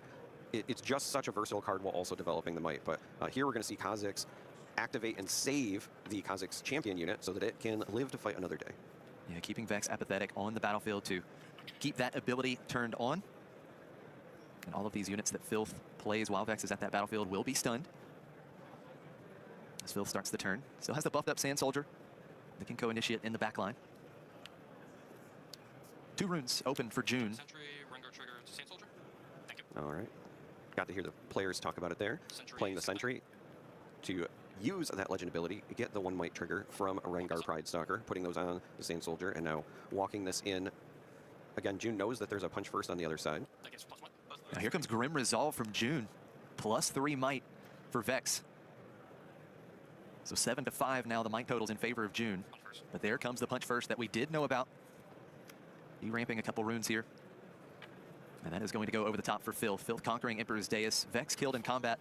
No, I wouldn't have played it like that at all. I would have sent in the Kinku. Thought process here is that you got rid of 1 punch first with the Sabotage. You know they have the second. The faster you can force them to use it, then you just don't have to worry about it as much going forward. Only 1 likely left in the deck at that point. Some lists are not even... I would have sent the Kinku in there buffed up. Having the 3. That being said, it is nice to see 2 and then and kind of forcing those did the punch first. that is, because you could have after that conquer Kinku'd, so they have and then if they used battlefield presence and just board presence overall, just the +3 ability June's gonna have to figure out a way to spell, not just keep pace with points. it's the same result. Developed by Filth because you're behind a I bit. don't know why he did that. That's because you can bounce it with the. Win 1 combat. Hey, look at this. Against the Kinku potentially, and then also use that to pull a unit and try to win another combat, or just move your unit over there. But No. Stacking before any sort of skirmish begins. So that Kha'Zix 5 might going into the battlefield, but that trigger. When Kha'Zix attacks or defends, if there's an enemy unit alone there, you get that additional +2 might and the 2 XP. So Kha'Zix Then you could have played. taking care of the unit at Zon Warren's. June conquering up to 4. 5-4. Point tempo still in favor of Filth. June trying to figure out how to swing the momentum. Keep in mind we do have a hit That's card terrible. at Emperor's Deus for Filth, and we know that the Pike could be looming here. Could have did it the other way around, because now you lost your Kinku. Yeah, and the Being Pike discarded. The Pike is a pretty big deal here because the Kha'Zix wants to find units that are alone. And the Pike can mess up that math because of the reaction speed. Because it is hidden, it can pop out in response to the trigger and kind of mess things up. So instead, it looks like June is just going to develop this Vex and maybe play some defense.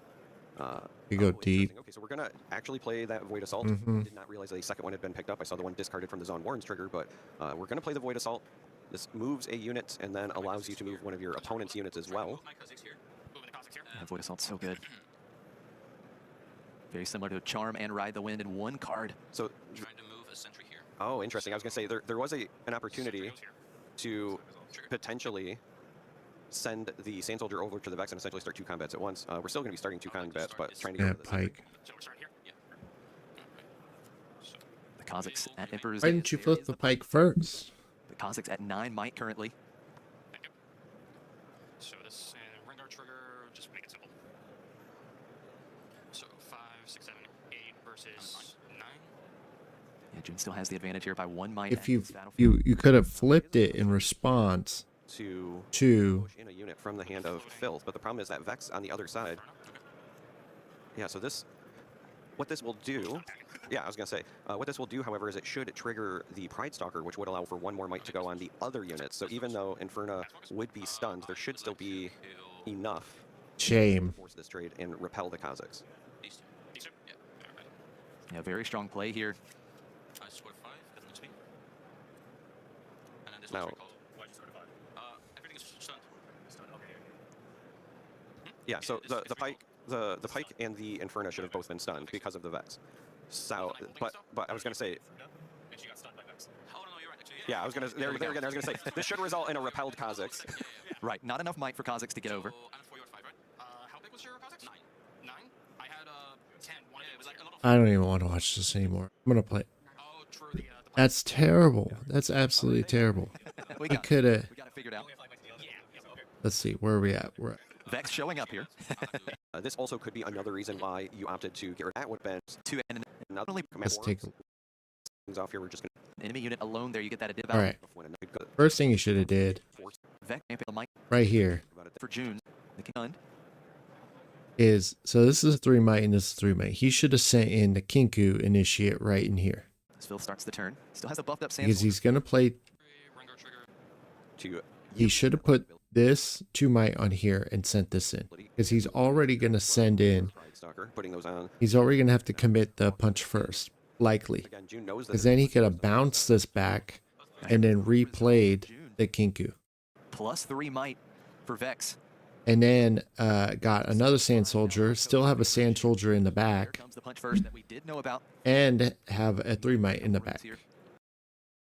And then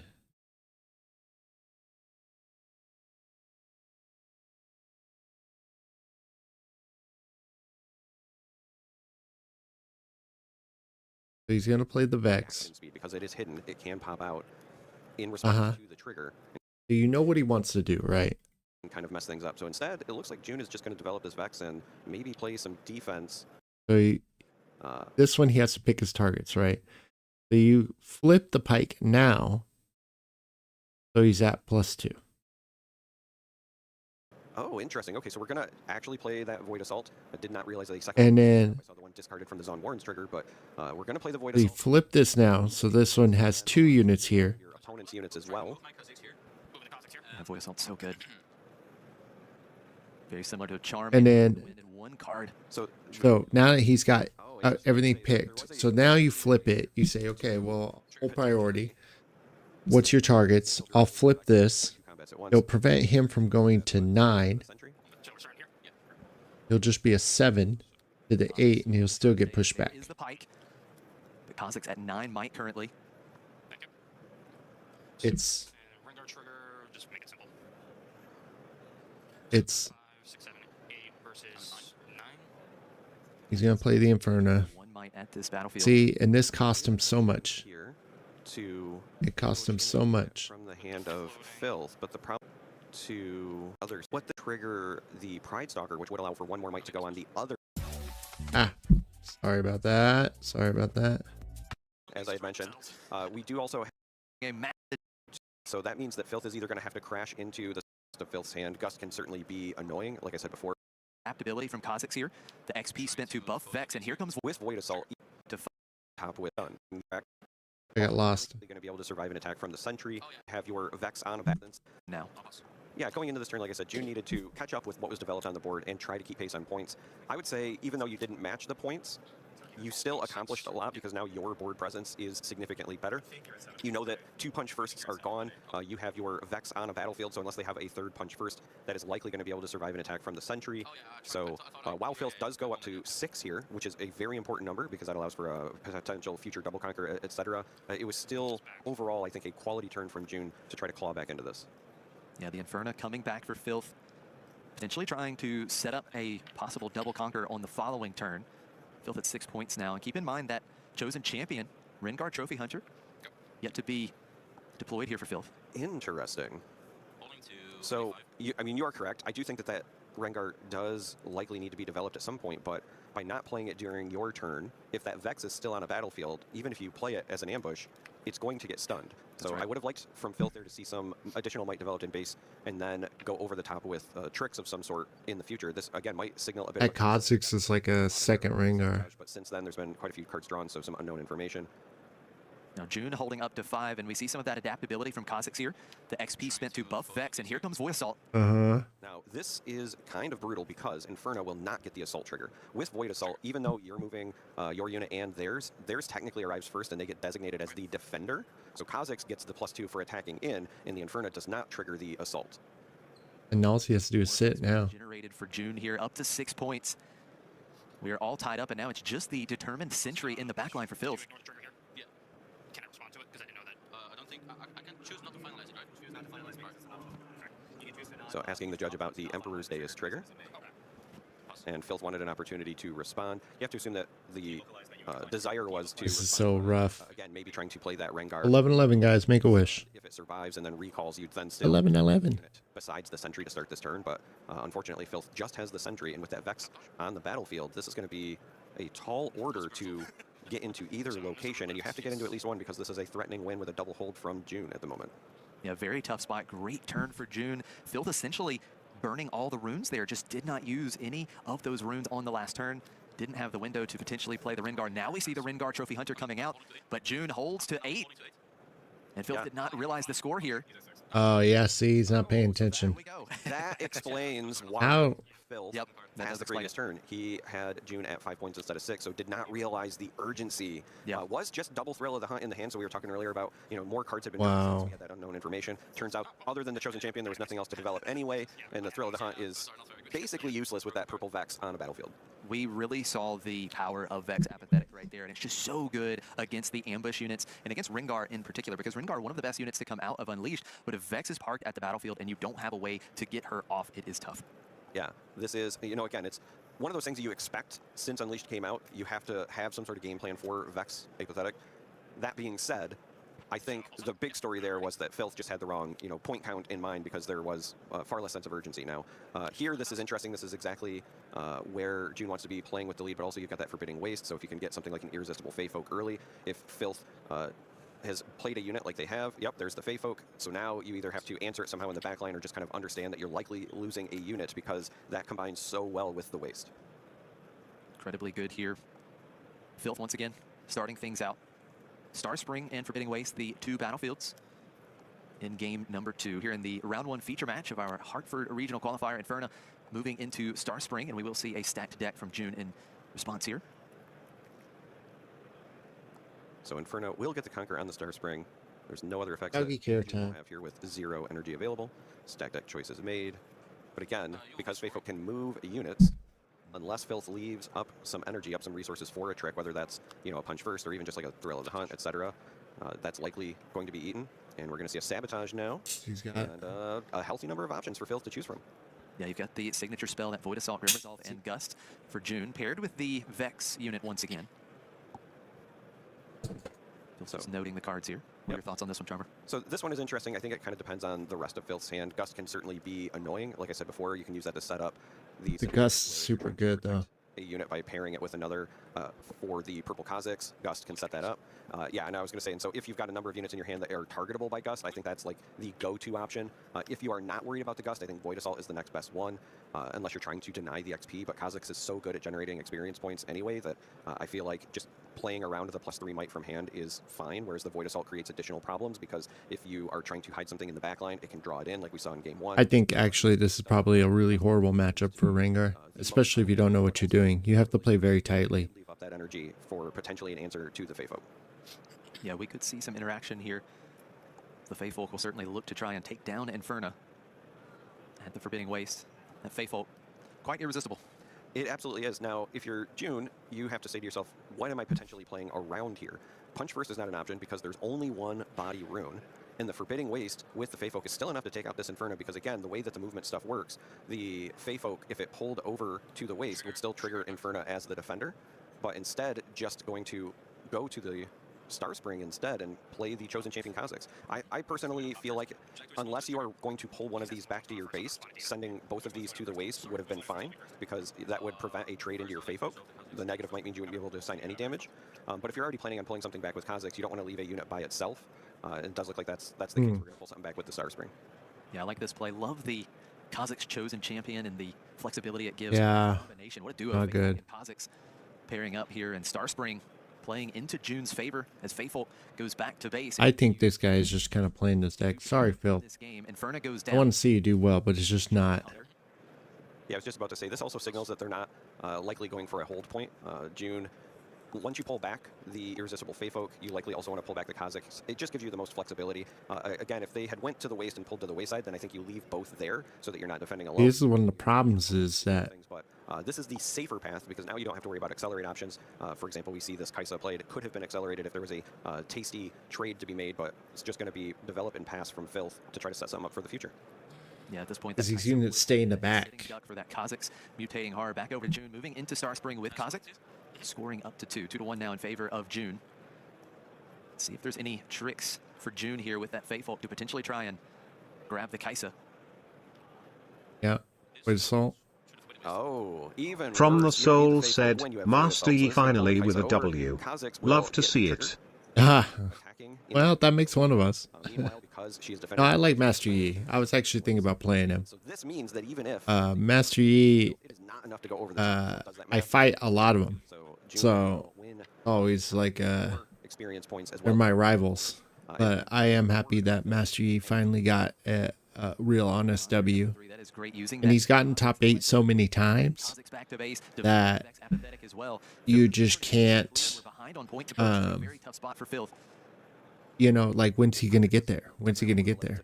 I actually, and I love to see it too. I love to see the E in there and no Aurelius. Kind of getting a combination Not of even anywhere close to the top, and the ability to buff stuff. to the top one. I think there was one in top 8. Thanks for the raid Orphix, and welcome you two lovely people. LMT 2014 said, Raid D. Hey, thank you for the raid. For the raid LMT 2014, and welcome you one lovely people. That being said, we're going to see the. Thank you, thank you, thank you. Thank you for the raid. I was just going to say that trigger should have happened, but they Happy to see it. We're going to get into some games pretty soon. We're just kind of watching how this kind of one plays out.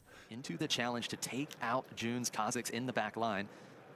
And Darius being ready as Filth played the second card. Conquering just about to say, this also signals that they're not See. like want to pull both now. this Kazakh I missed that. A solo unit means they put in Okay. legend ability to bring Kazakhs back to base, develop Vex. the kind of Asua we just saw from June, while also still having enough energy left over to develop cards like Vex. So you can clear things out, buff your units, move things back, and then also still develop on top of it. And I think that this is really where Kazakhs shines. That being said, we're going to see the Darius played here, and this is going to They get... got the Kazakhs, yeah. I was just going to say that trigger should have happened, but they beat me to it. It's +3 because This is okay. the second card being played. This is just not a good match. This is just not a good match for this guy. June's Kazakhs in the back Reckless line. Subversion said, And I Darius view being as ready. stream boo. Filth played the second Com. card. Conquering Starspring, 3-2 now. But keep in mind that Filth, all of those runes are exhausted, so no energy to play with. Now, the good news for Filth is you got to score a point. You got to get rid of... So we're watching this real quick, and then we're going to get into some games. Kind of left your Darius out to dry because you have no We're just kind of seeing out, because we specialize in Rengar, we're just kind of seeing all these Rengar matches. So there's only 2 that were on stream. thing to consider here is And then after this, we're just going to kind of look over a couple on the decks. Starspring in the near future. You don't want to be forced into situations where you have to attack into the Forbidding Waste unless you can pull your units back. And so that means that Filth is either going to have to crash into He is against the ropes. or Filth is against the ropes right now. It's not good. battlefield for the rest of the game. So we are going to see a big buff go onto the Fate. Oh, wow, what a Oh, play. boy. That is a 4-might Faithful pulling the Darius down into Forbidding Waste. Darius goes down to 3 might. Darius falls in June, conquering a massive It's play. pretty much over at this point. Filth is board as Vex will score as well at the northern battlefield. Massive turn for June. Yeah, Vex will end up on that Starspring, as I had mentioned. Yeah. We do also June gets this one. waste, but I would not be surprised if we see the Kazakhs Legend ability. Lucian. That is How exactly, interesting. what we're seeing. Oh, yeah, that deck runs Lucian. We're instead buffing. My apologies. I thought we were going to see it come back, but perhaps with the development of the second Fey Folk, you're fine with letting that one go. You are also kind of enticing Filth to go to the waste anyway. I just don't see how he's going to bounce back from here. Just too slow. So Vex already makes it difficult because it's going to stun anything entering play, but also That Vex is just too strong. if you can't get rid of it, you Ban get Vex. a point out of it as well. And so June is very likely going to be going to 7 here because of the presence of the Vex and not a lot of like direct removal. We don't know what the sideboards are. Maybe Filth has sideboarded in something like Falling Star, but the downside with Falling Star is if you use that to take out the Vex, like yes, it gets the job done, but you also have to recycle. I wonder what a sideboard is. For the deflect. Yeah, that would be quite expensive, and we just continue to see Vex absolutely shutting down the Rengar, unable to ambush. He's dead. Take out these units. So Rengar just developed on the back line for Filth, passing back over to June. Will hold up to 7. The 7. Yeah, this is a hold up to 7, and The thing that makes this deck so strong is you can just like a back. bit of a retreat back, at least from the Fey Folk side, and just try to hold with the Vex side. The other units available to June are not necessarily might intensive, right? We have 2 Fey Folk and a Lucian, but if June has more combat tricks, right, perhaps more Grim Resolves or their own punch firsts, etc., they might just try to turbo stack on the Star Spring and say, come at me, bro. But we also could see a situation where if you are confident in your ability to retake, you could pull you. We have 2 June. So Lucian, punch first, certain. You definitely have Lucian at this point for Filth. Yeah. Go after Buy that. him back. Just because punch first, certainly. Put him in. At this point for Filth. So And then put that one moving back. into Star Spring. One Faithful going back, the other Faithful coming in. So this is actually a fantastic play from June. June puts the Lucian on the Vex at the Star Spring, right? But then June used one of the irresistible Fey Folk to force the Rengar into the Forbidding Waste. Just gives Filth a point, but because June has amassed such a huge point lead, doesn't really matter. But it does strand that Rengar on the Forbidding Waste. Yeah, that's pretty smart. To force the Rengar over to the other location, it can no longer attack into the spot that you're trying to hold. And because of Vex Apathetic sitting there, Filth can't accelerate or ambush over there, and it turns off Thrill of the Hunt, so you can't even Thrill of the Hunt your Rengar to the Star Spring. So June is essentially saying, I'm removing any of the ways that you might have to use this trigger. And yeah, so Thrill of the Hunt now. Did you pay a power for that? Yep, they're throwing out now will at least force a recall to allow Filth to maybe set something up for the future, but that was still such a heads-up play from June to force this here out of Filth. Yeah, very heads-up play for June. The Rengar in the back line once again, so Filth will be able to crack back here on this next turn. We'll have to break that Vex. Well, June still has potential plays. We do see the 1 card in hand, a lot of runes available. I think the concern now is because the Rengar did make it back to base, June might consider pulling the Vex back just to be safe. But no, we're just going to see a Void Assault and try to force, force them to be stranded. Yeah, just send it back to the Forbidding Waste. Vex still at the Star Spring, and Filth has to figure out a way to get around Vex. June at 7, threatening game. So this really just comes down to, is there a removal option? So it could be something like a challenge. Wow. Again, you're gonna have to pay the deflect, so it's kind of power intensive. Falling Star might be an option, though that's gonna eat most of your runes, but you have to have some answer for the Vex, or else June just wins off of the hold to 8. The biggest issue for Filth is that even if you do have an answer, you then have to also double conquer that follows immediately after. So you could spend a number of resources to get rid of. Yeah, that was a miserable match. With Kha'Zix. Miserable. All right. I had enough. I did see this really cool Jin or Lucian deck that uses our tech with Jin, and I actually kind of like it a lot. And I was thinking about running it, kind of like a tester for tonight. I don't care about these very much.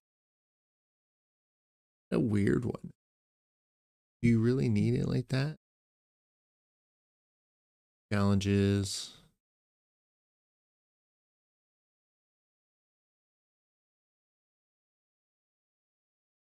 Like I know how to build.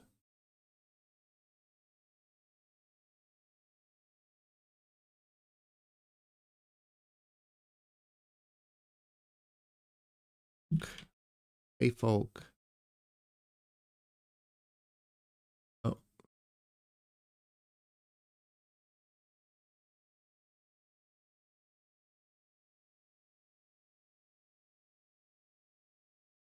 Oh.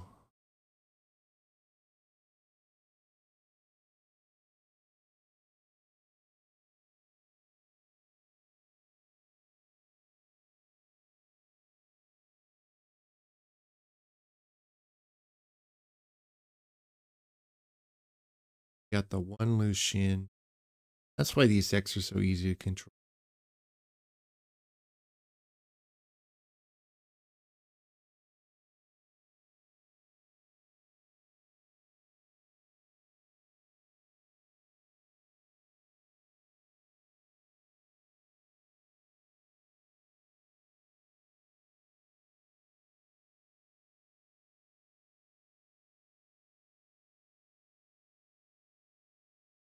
Sabotage is good.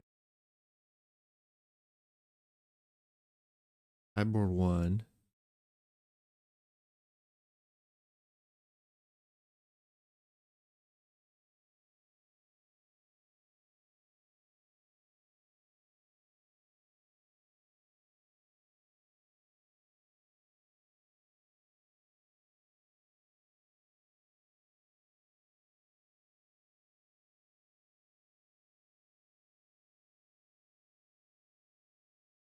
How many?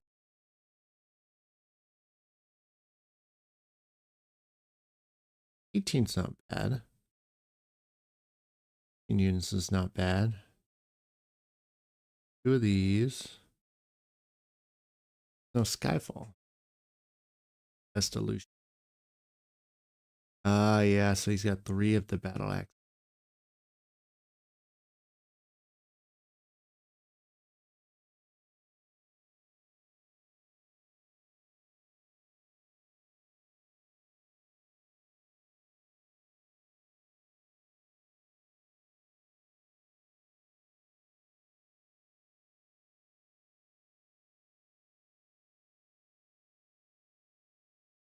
Let's see. Skyfall. I think one Skyfall is good.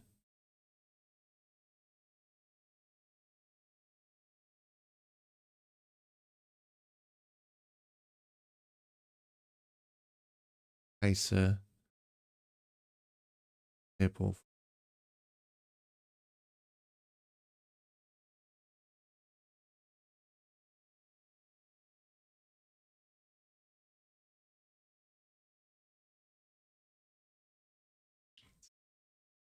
I think this one's a candidate. So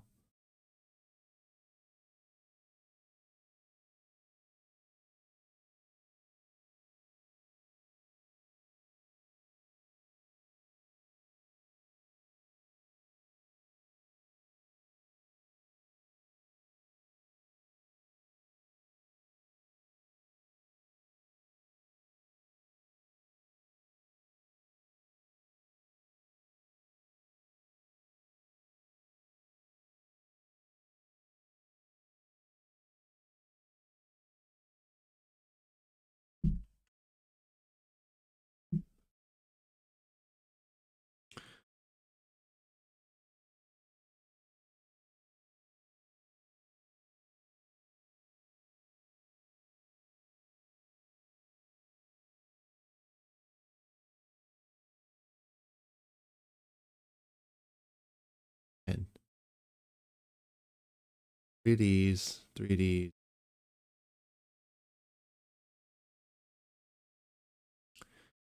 Let's go. 1 Trinity Force. Yep.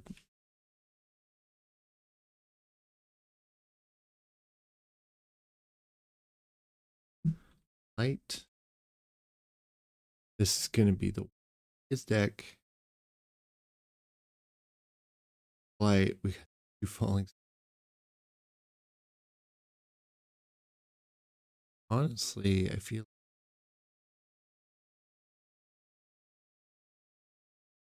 17 units.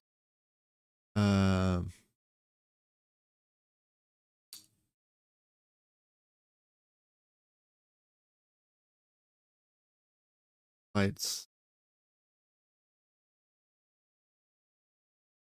Really care much for the I think I'd just rather have 2 units.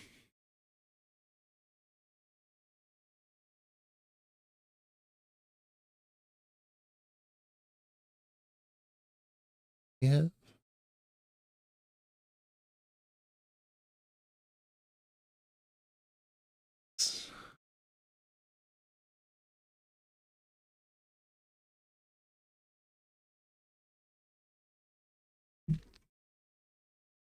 Except we're running Starfall.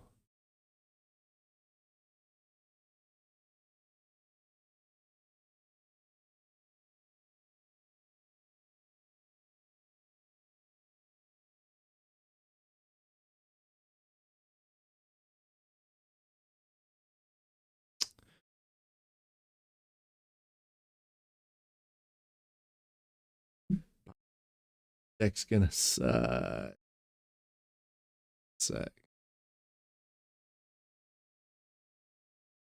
The power Emperor's Dias. Nope, nope.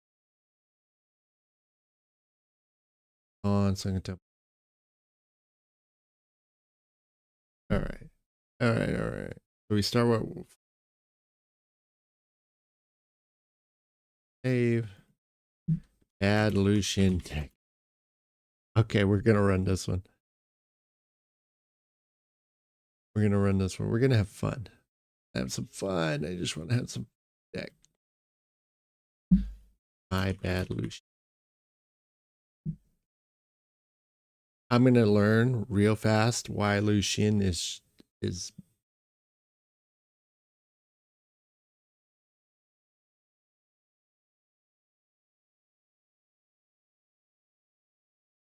new.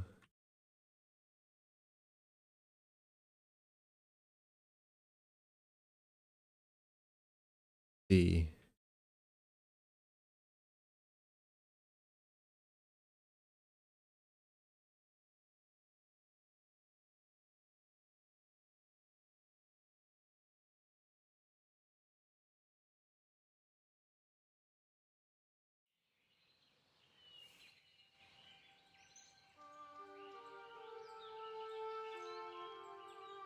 cool.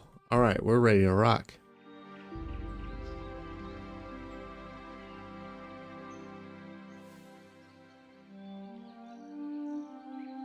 All right, we're just gonna have some fun time.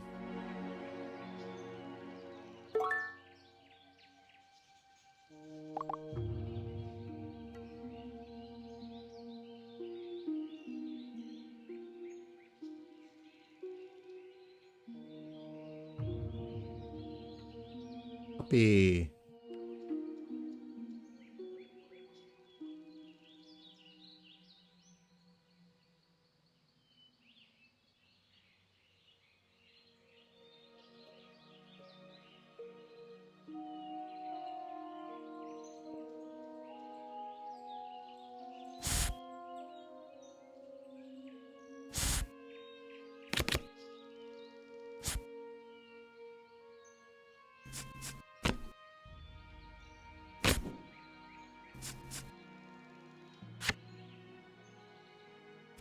Blade. I don't know what I'm doing. We're gonna learn this in real time.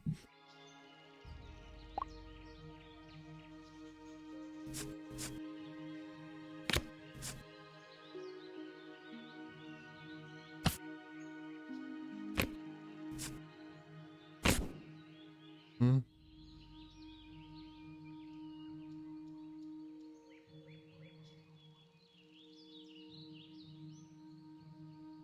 You win a whole game on XP. XP to draw. Let's see. He's got hunt. Two. Hmm.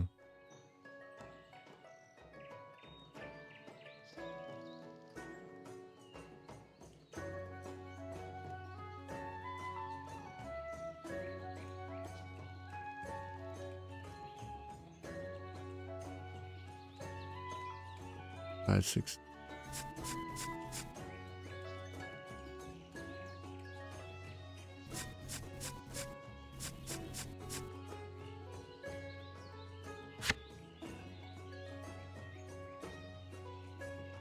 Let's get silly and greedy.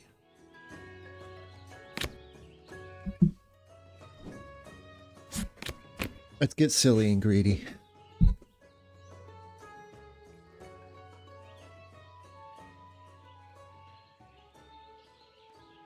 I'm gonna play the Zek poorly on purpose.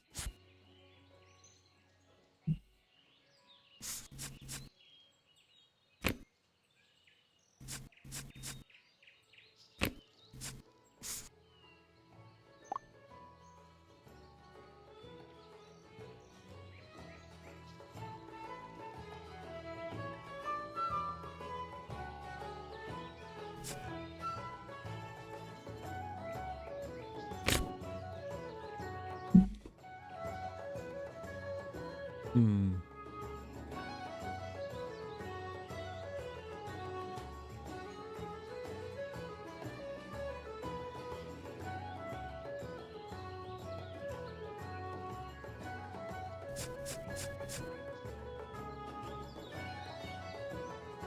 Do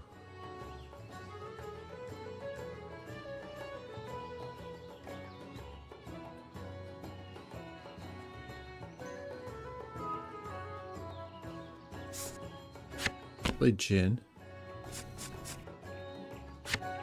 Play first mate at the Jin.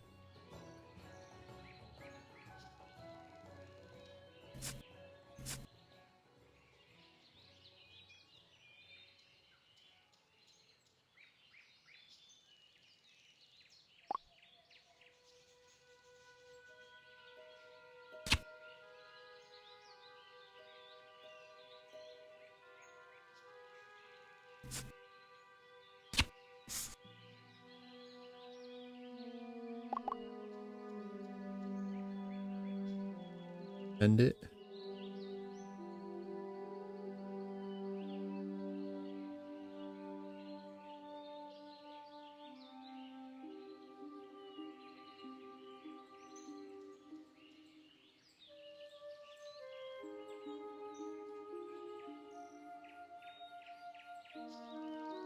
Go.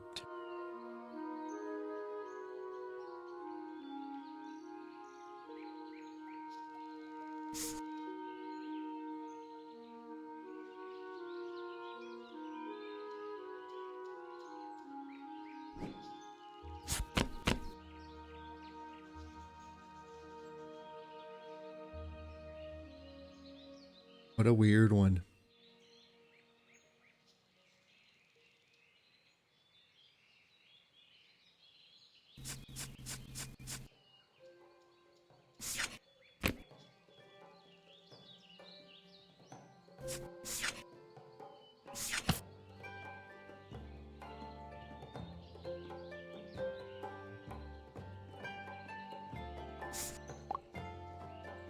Sure.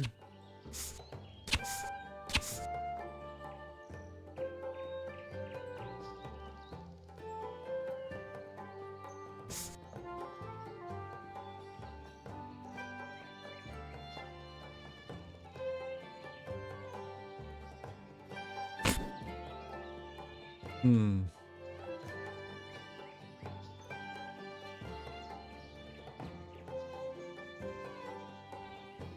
Good.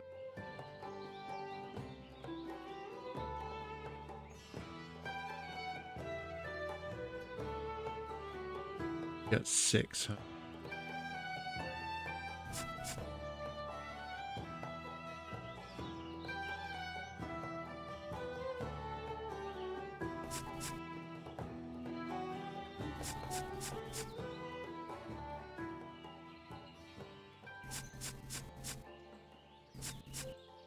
Hmm.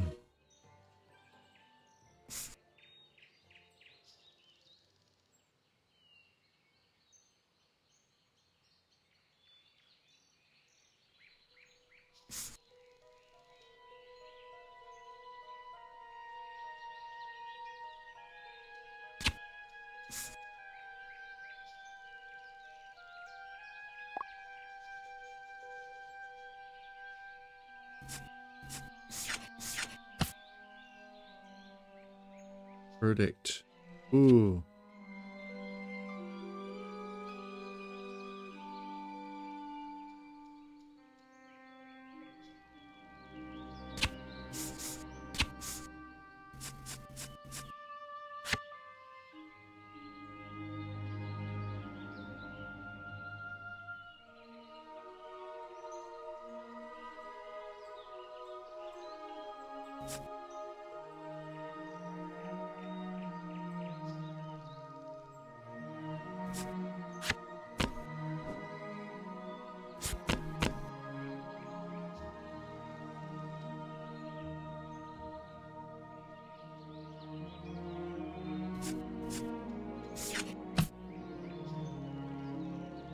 Ooh.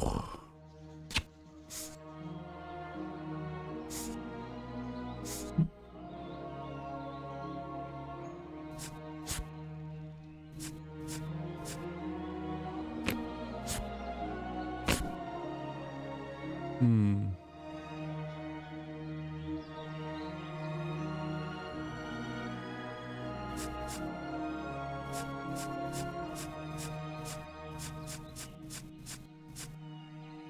You got 7, huh?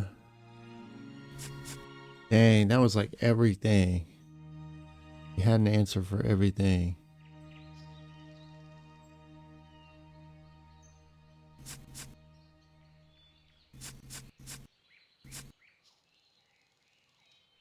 One, two, three, four.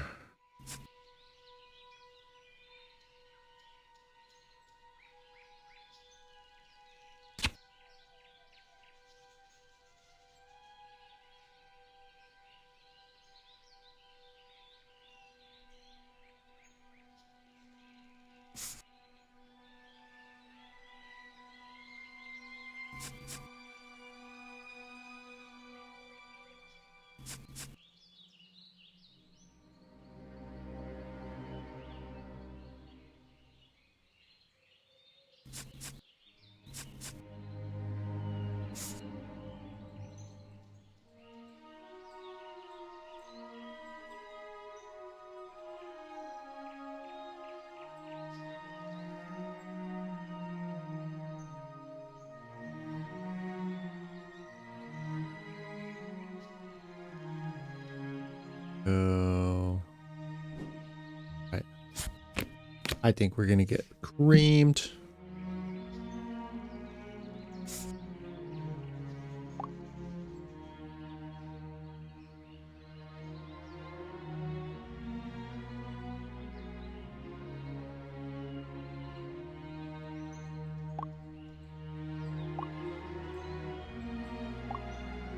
For 7, 6, 5, 9.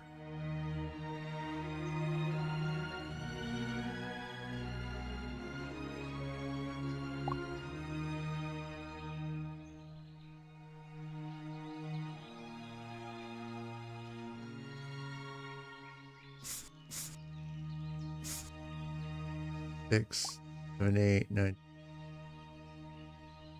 Yeah. Well played, well played.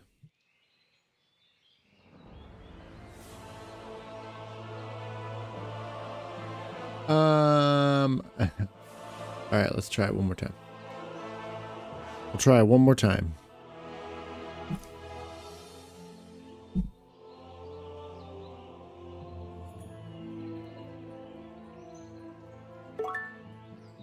I would like to try to battle axe in the Rengar deck.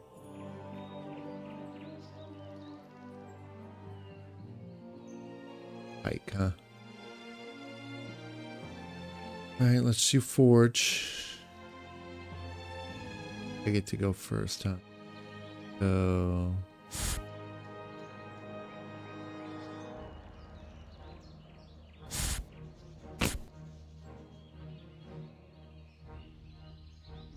Yep. I guess you do this a lot with this deck. You pass on the...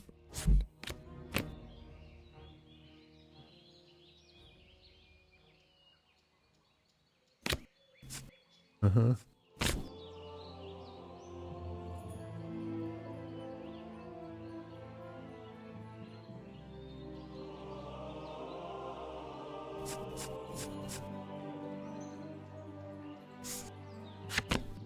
There, go ahead.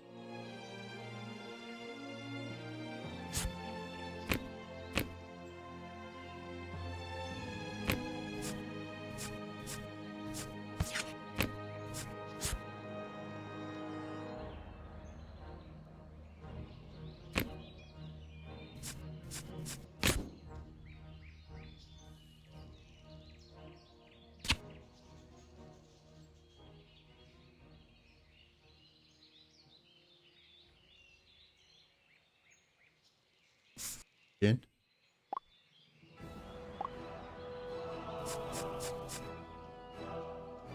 Let's see.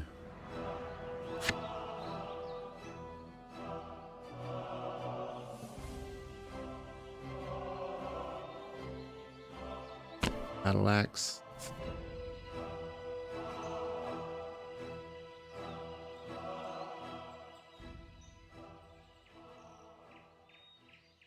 good. Because it's fine.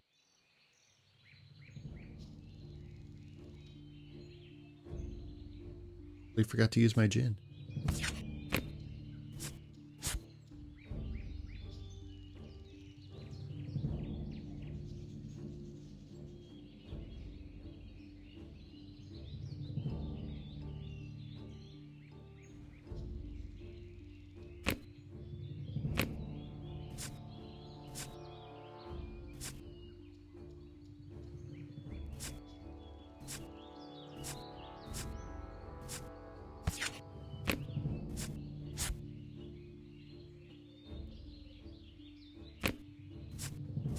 Okay.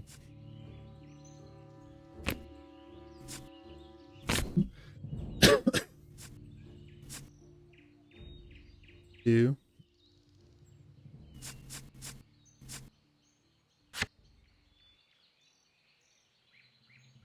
X. X again.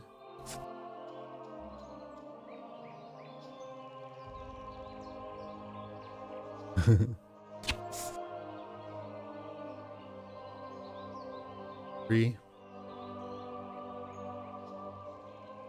It. I have one.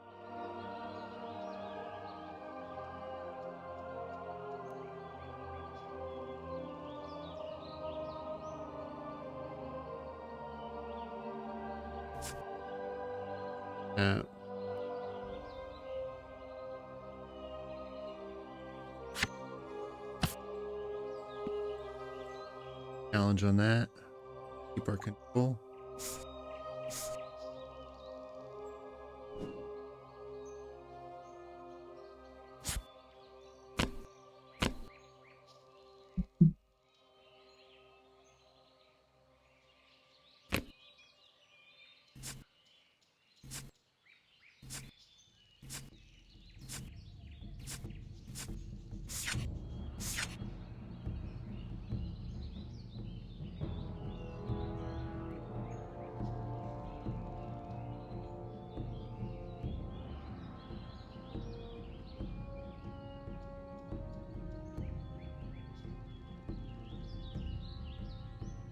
That's the problem. It's an action. It's not like a.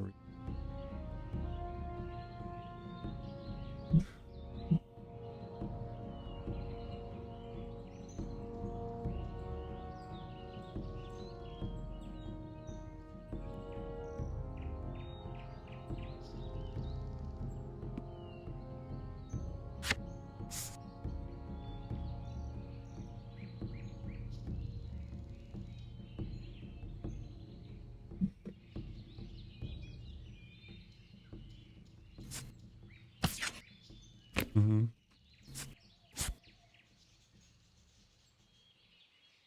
Echo one.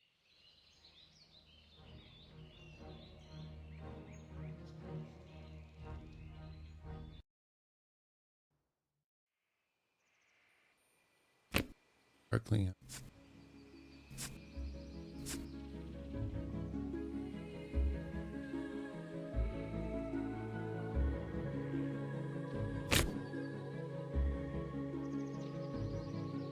Four.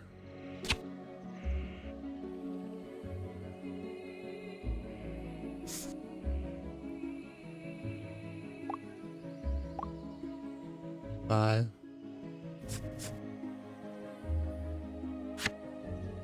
Kinku. Draw.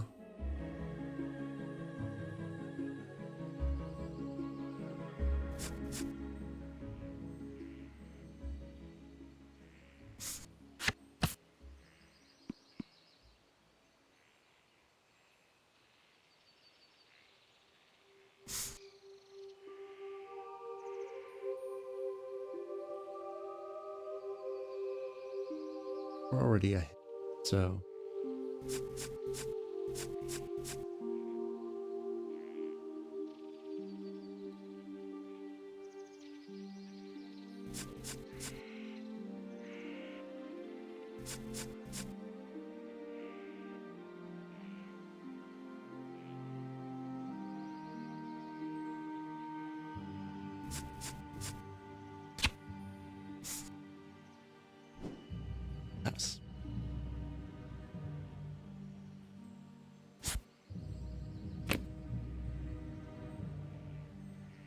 throw in the Baron.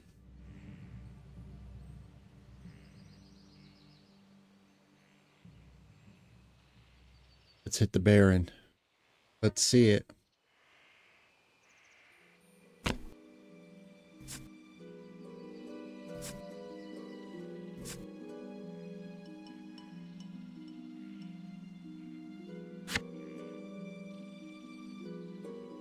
Let's see. 2, 3, 4, 5, 6, 7.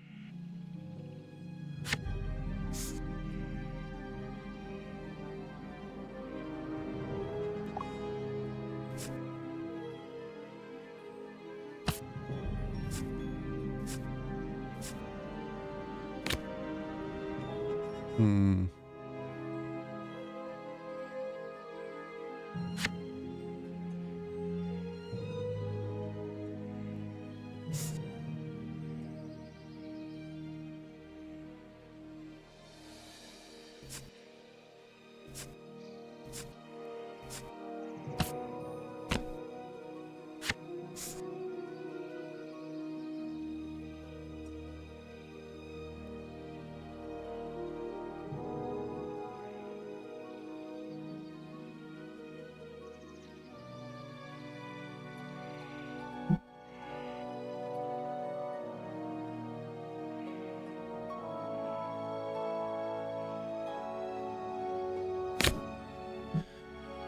Six.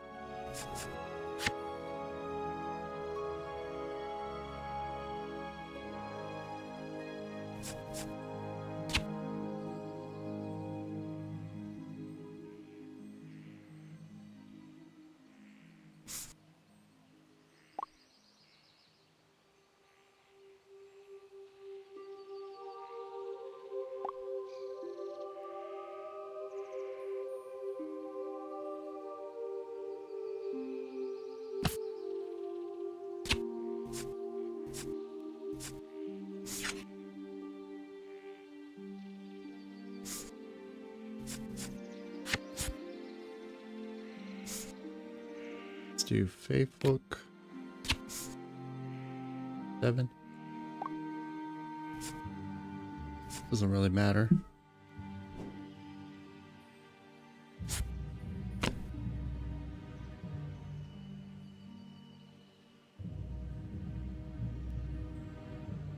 How is this game going to play out?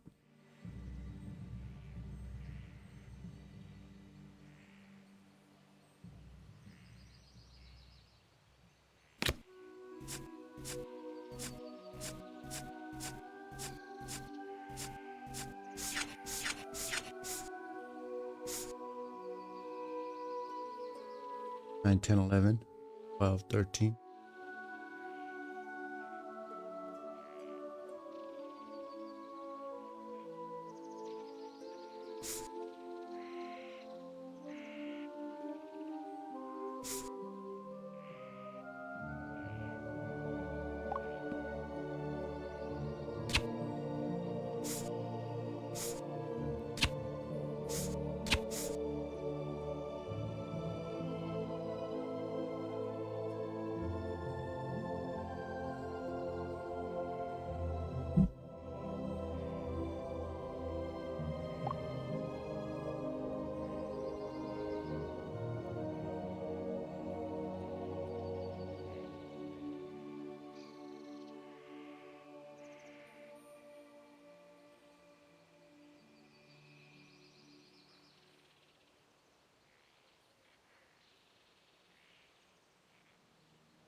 My turn.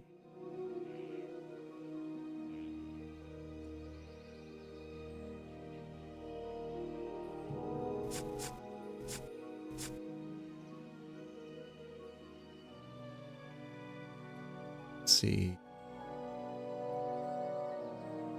That's 3, 4, 8, 9, 10, 11. 4, 8,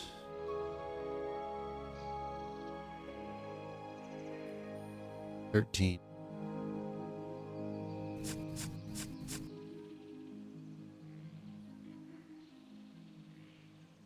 5.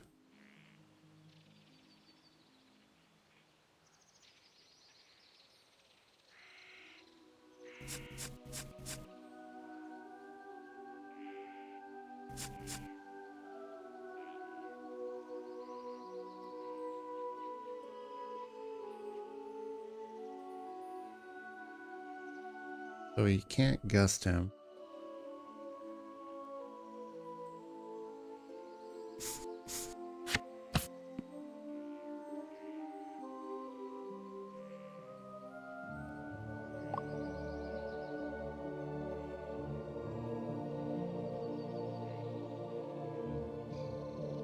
Telling you, these falling stars are it.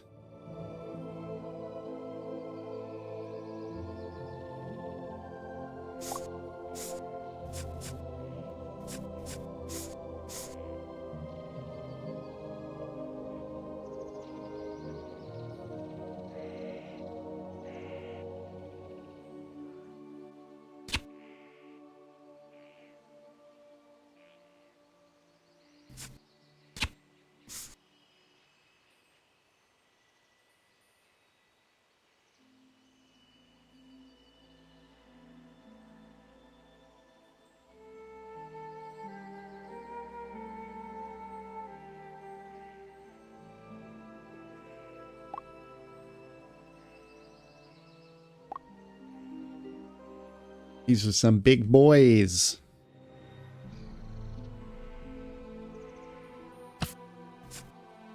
Hmm.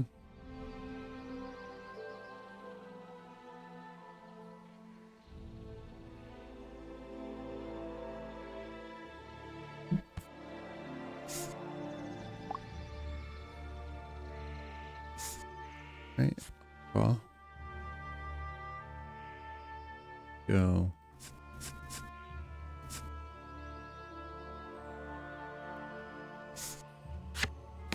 Your gin.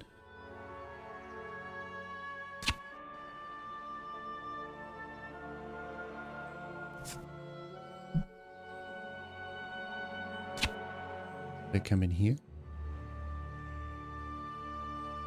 Let's go. And come in here. Draw another card.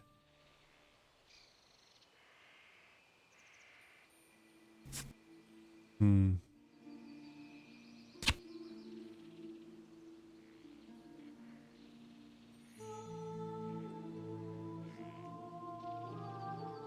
I don't think there's any rush units. He could send Pike out.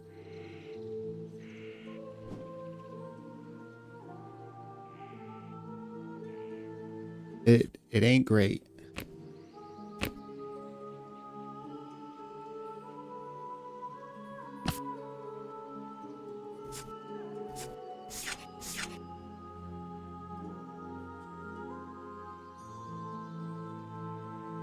You gonna do it again?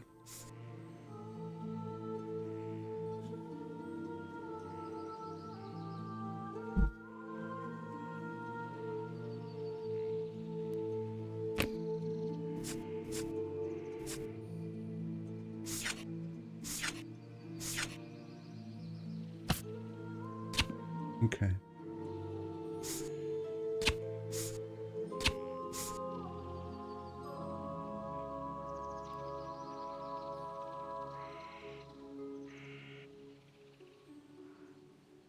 It's really gonna go like this, huh?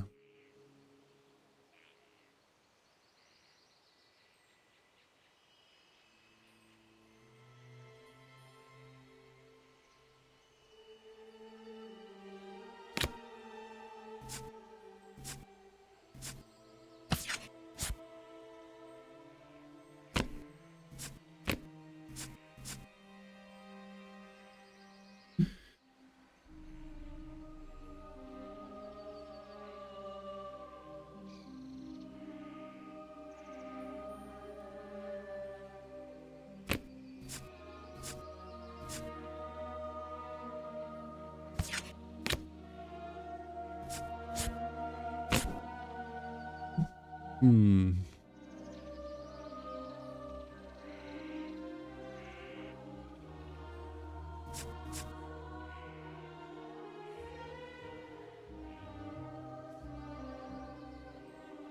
Let's go.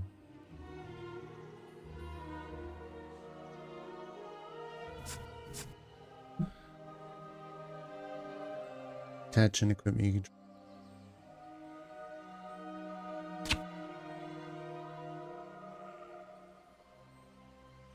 Come in here.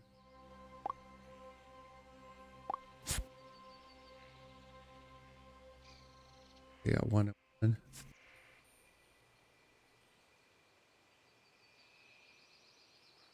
5. Bring in that boy.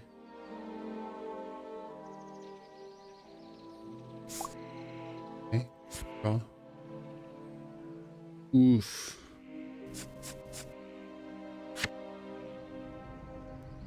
Go.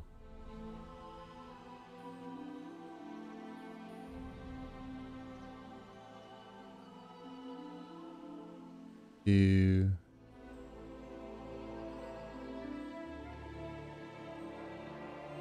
Thank you.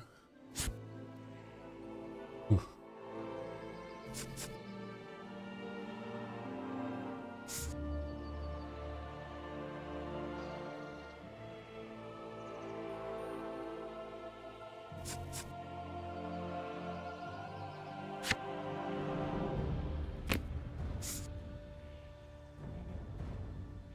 And we'll pass.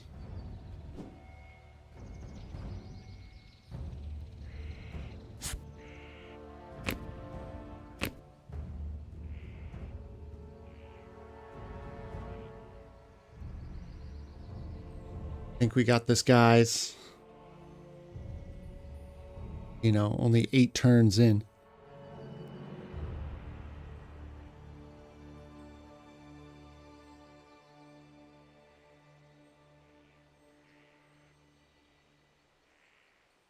Oh, we didn't even have to do that. I forgot about Jin.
Good time.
Oh, come on, brother.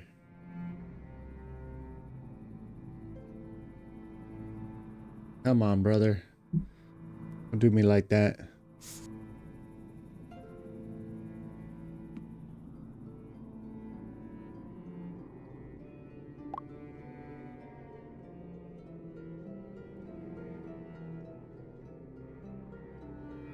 That'll kill him, huh?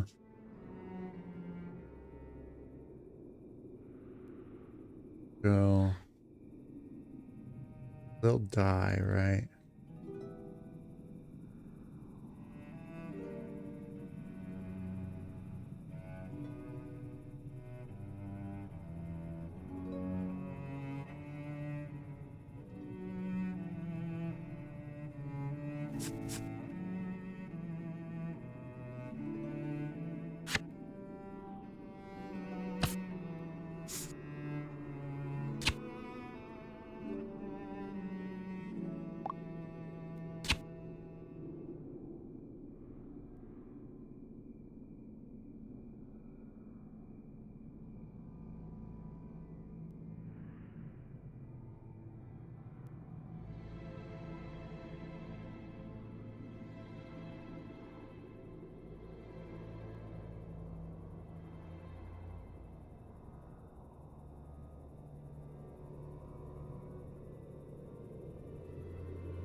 Thinking.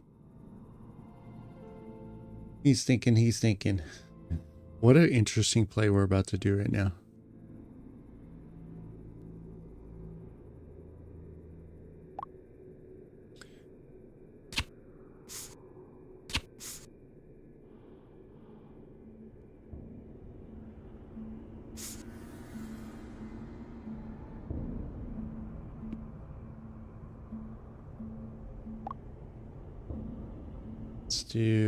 Let's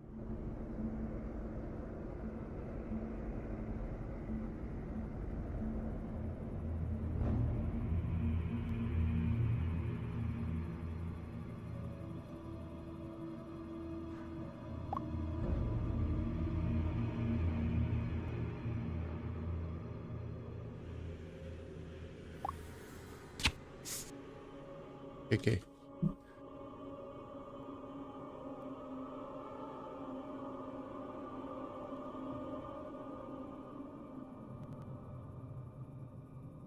Oh, what an interesting play. We got 1 and 1.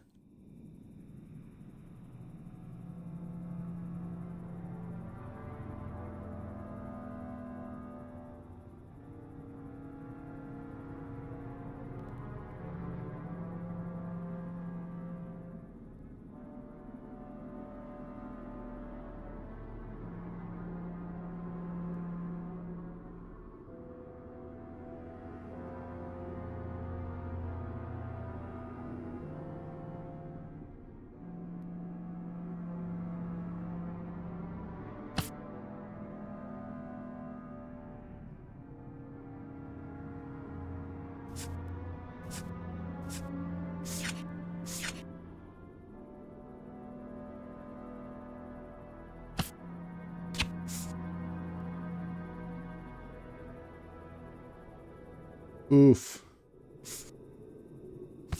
Shouldn't have done that.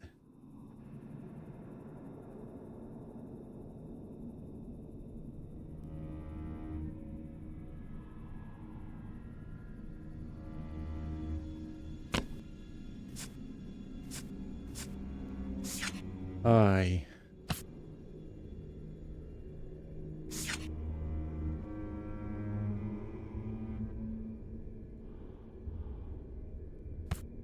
Okay.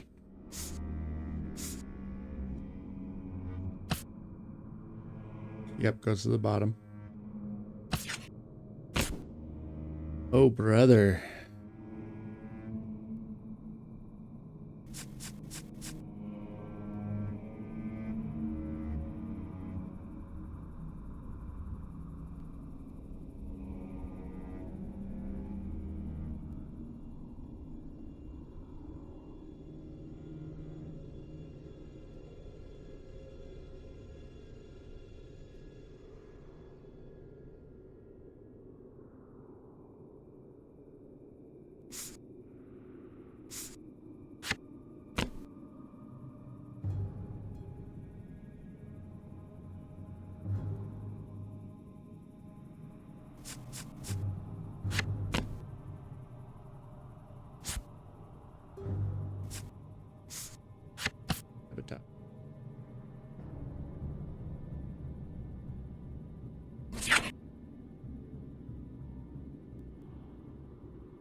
And then we'll pass.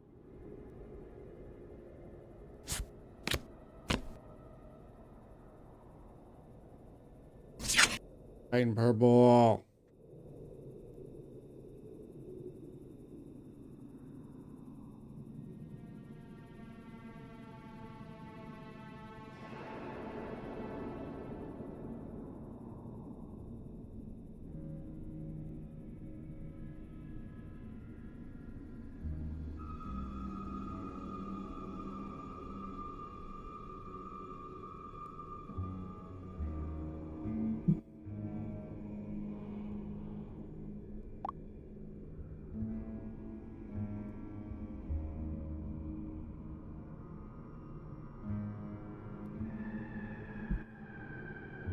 Come on, dude.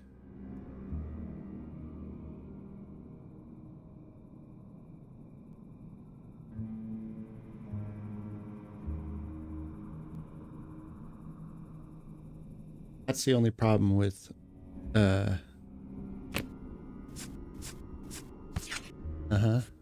that's fine.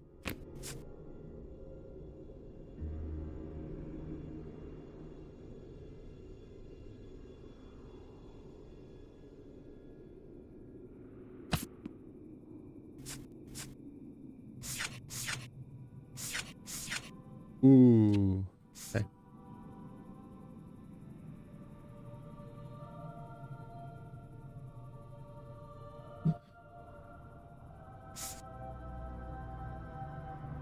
The deflect is a mean one.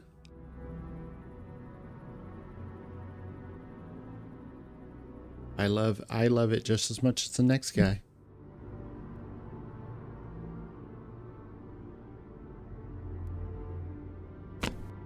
Huh? Bounce. Power hungry deck.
Now let's go in here.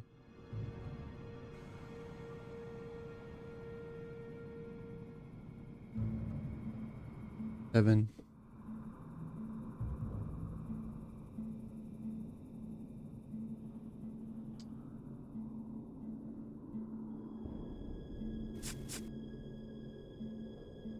Keep it.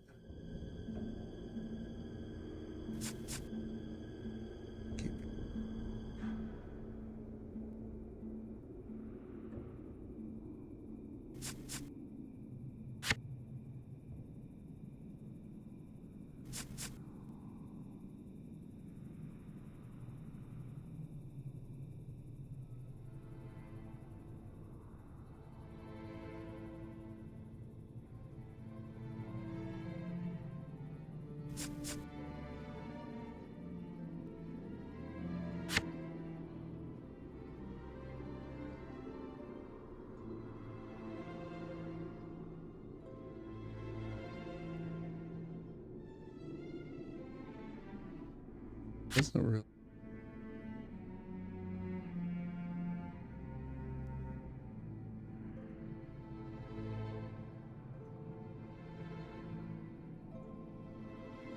Just it.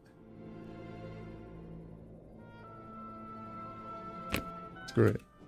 We ball.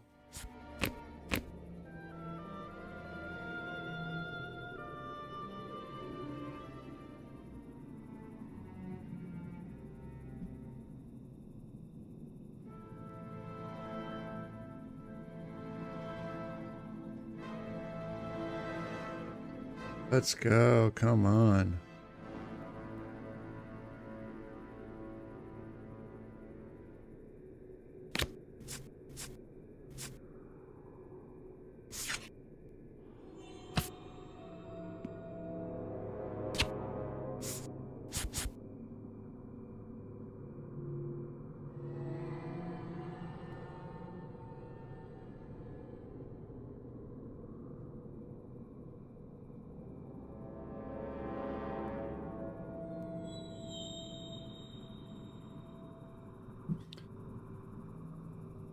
Come on, brother.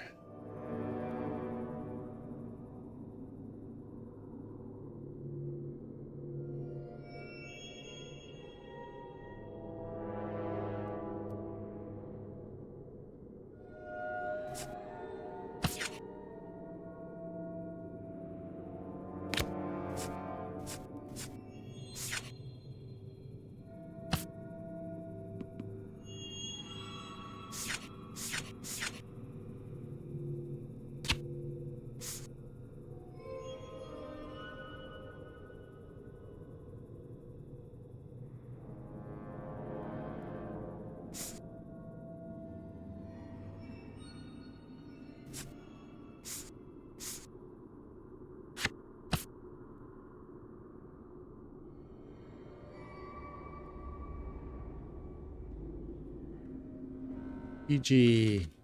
All you had to do. Well played, well played. All right. Nope, I ain't doing that. I'm gonna pee and then we're gonna run some Rengar. We're gonna go back to the tried and true.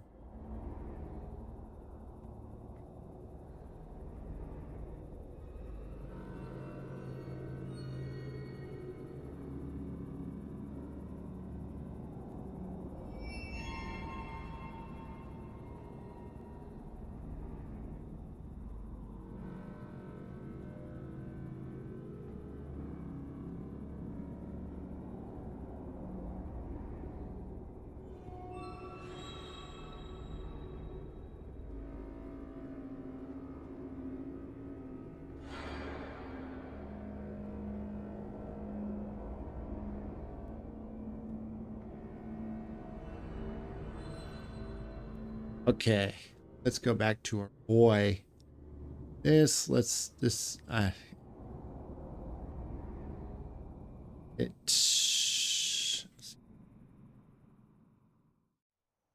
All of our goods. All of our goods. I'm wondering.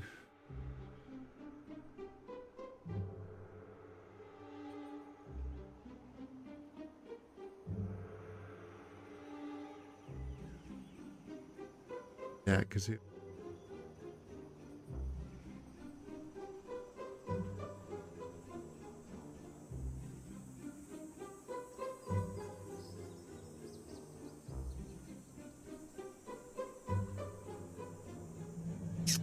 Hard to say because these synergize with the king. I think the pike probably.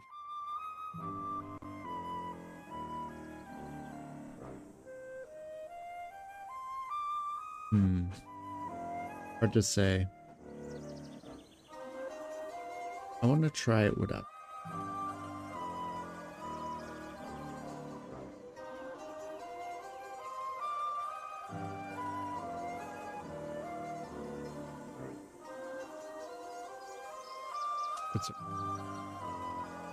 Yeah, don't look too bad. Kind of want to get up there.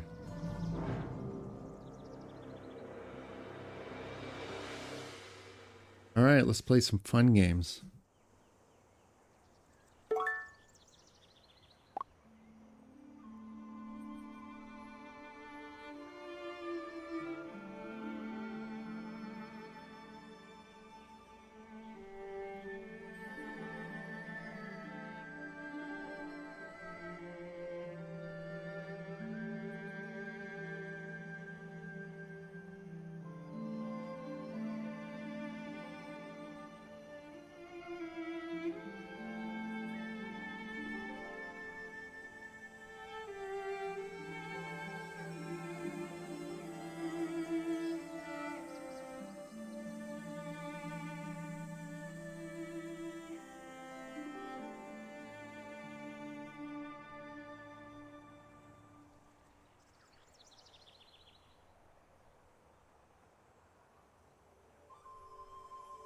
What do we got here? We got our Fey Folk.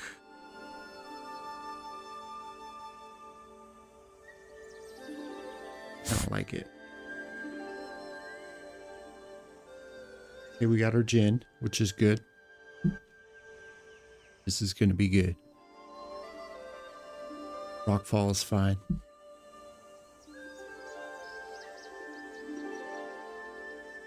He's still mulling. Still mulling it over.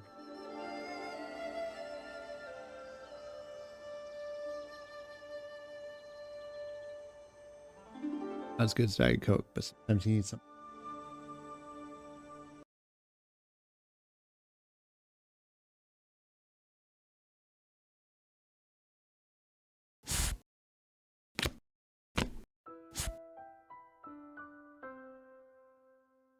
A10, crazy.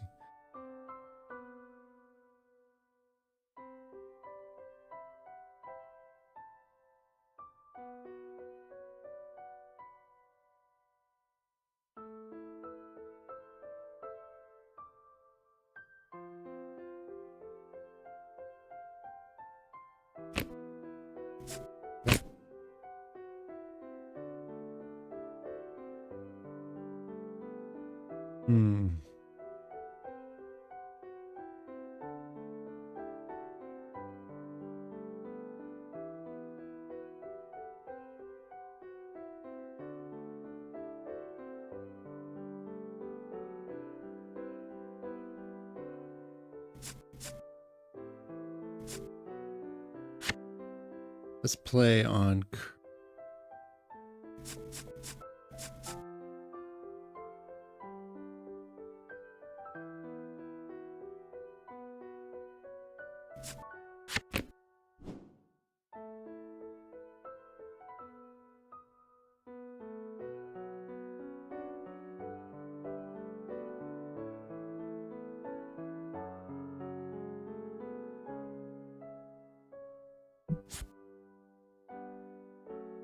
Gotta take him forever.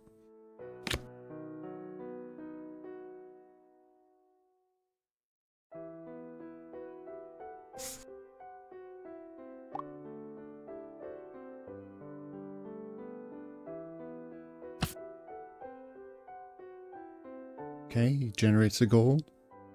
We're gonna come here and mob this guy unless he put something down there that's pretty.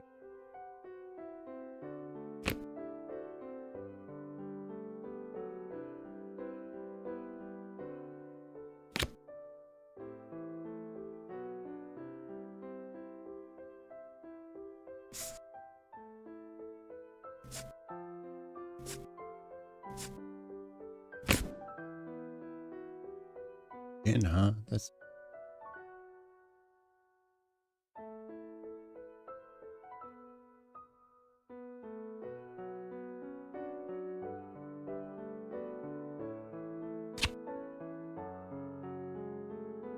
let's see. Okay, so we can go in with the Kinku and then we can bring it back to Nidalee.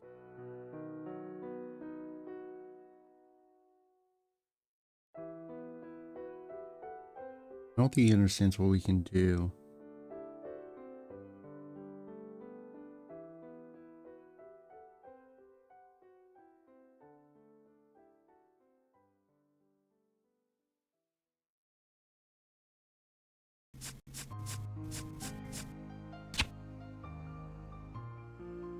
This guy's he's gonna be a timeout champ, huh?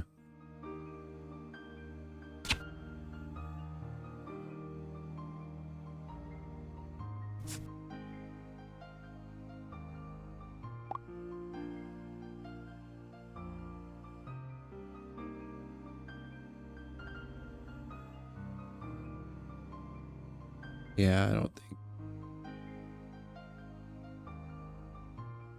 We fought a Lee Sin player like this and it was just like, not the bit.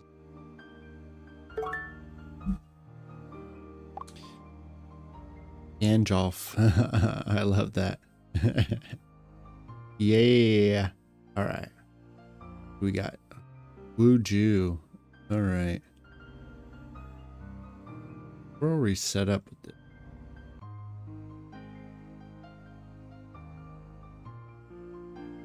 use.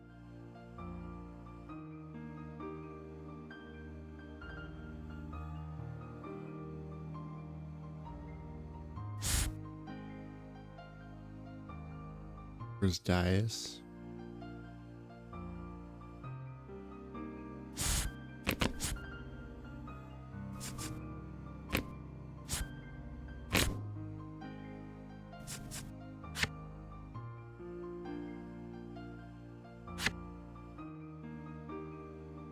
Let's hit the faithful.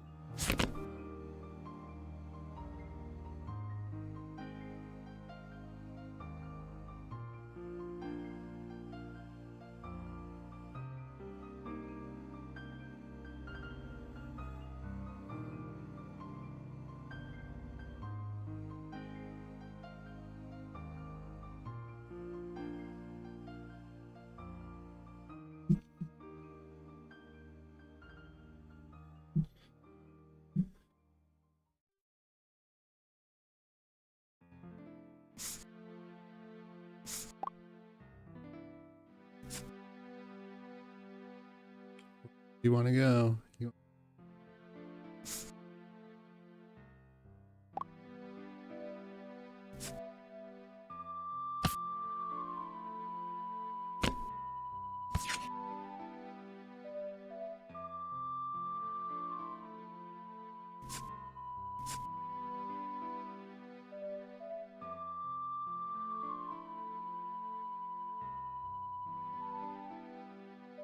Does he have 5, 6?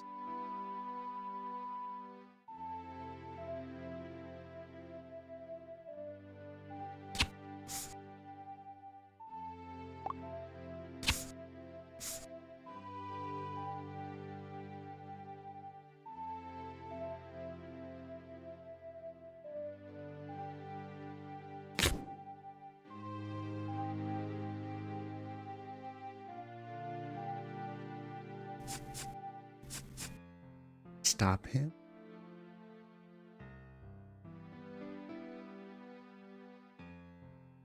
That's 6 next.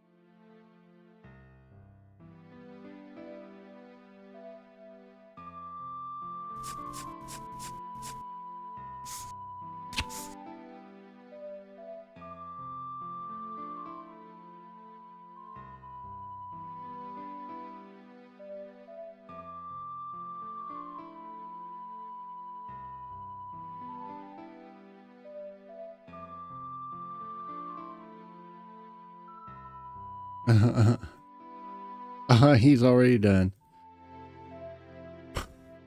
All right.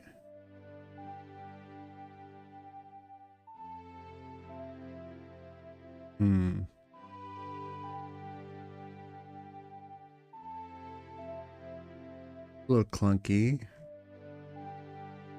Fine.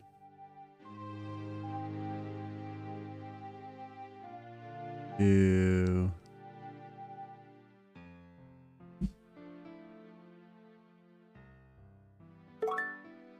Forget about the legend. Why you play Rengar? Ooh. No sideboard allowed. Ew.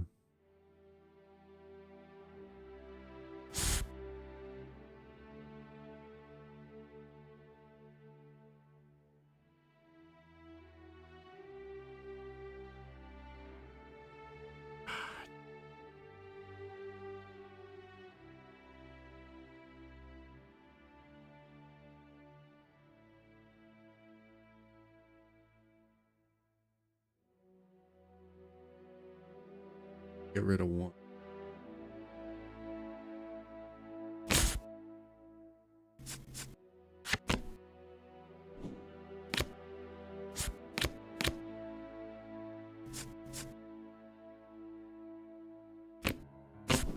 Fun.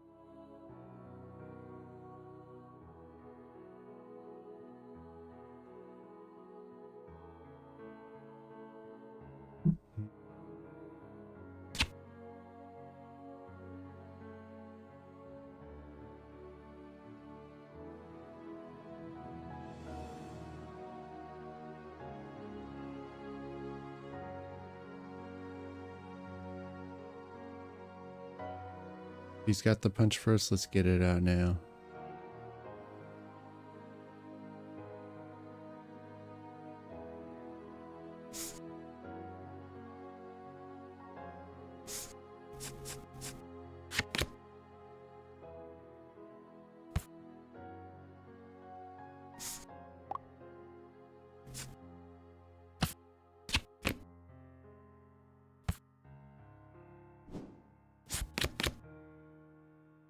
All right.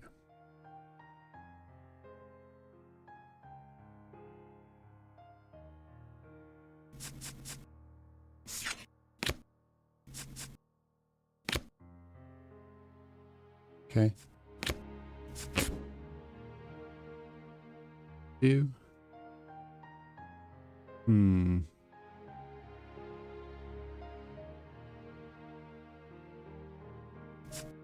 Two.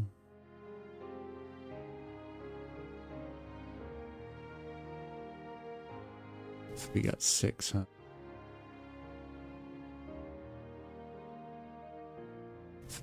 Two, three.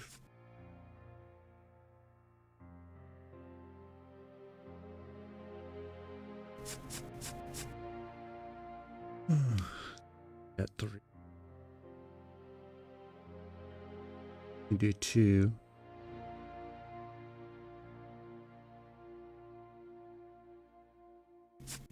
2.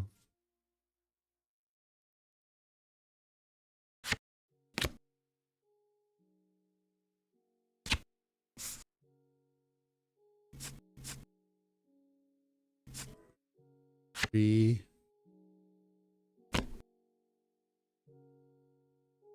5.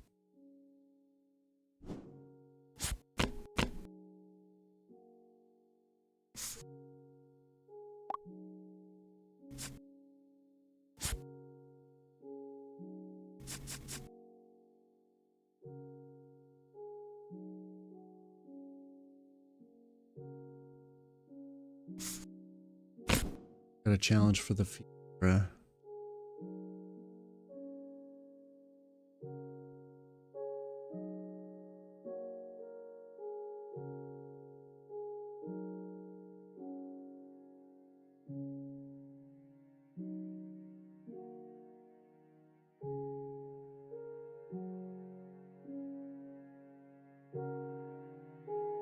Three, 1, 2, 3.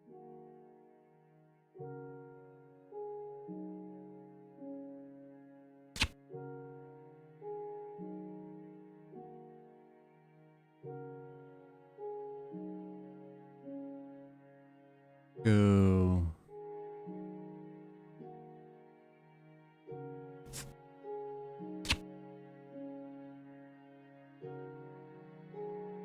Here. Oh, he's a 6.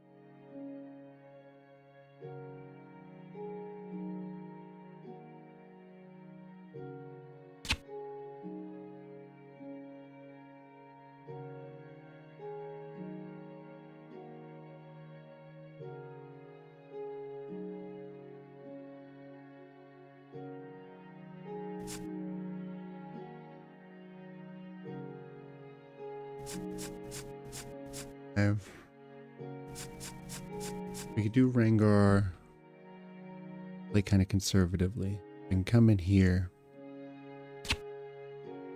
and force his hand, right?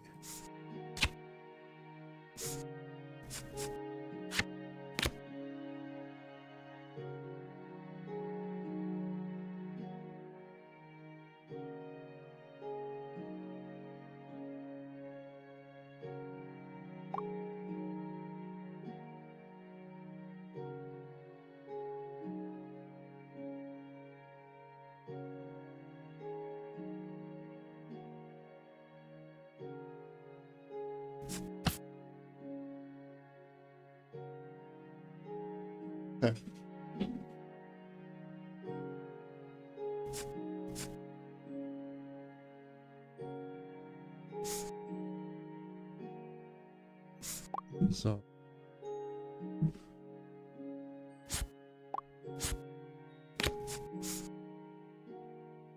go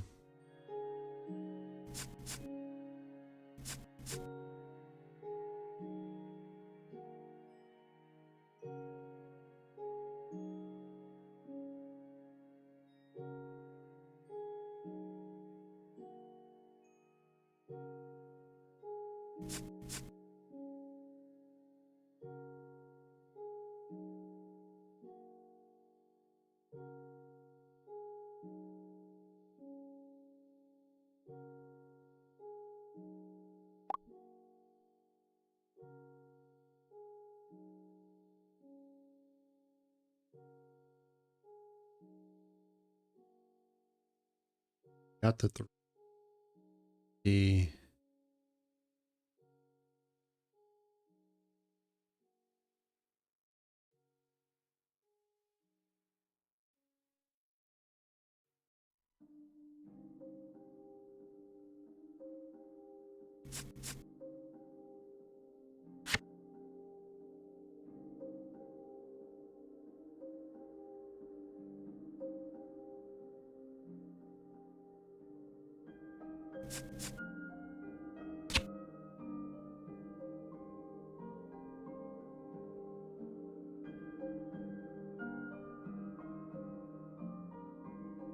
Probably got the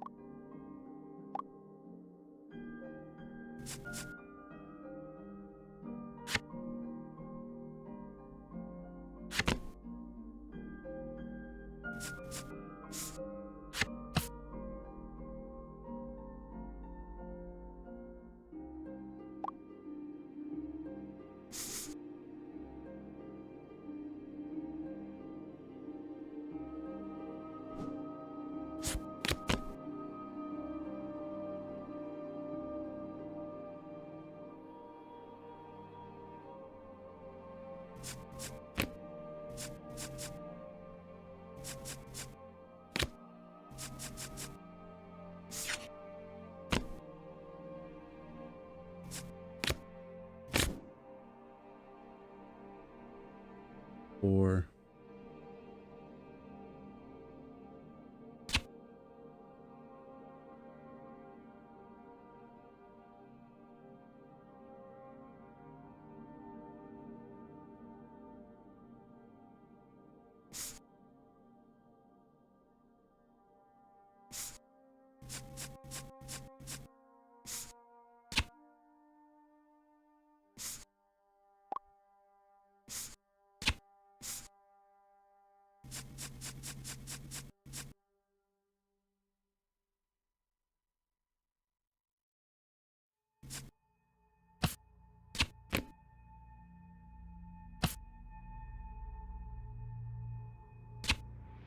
Back.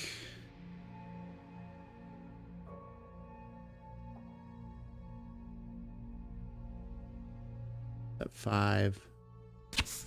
Back. Everything back.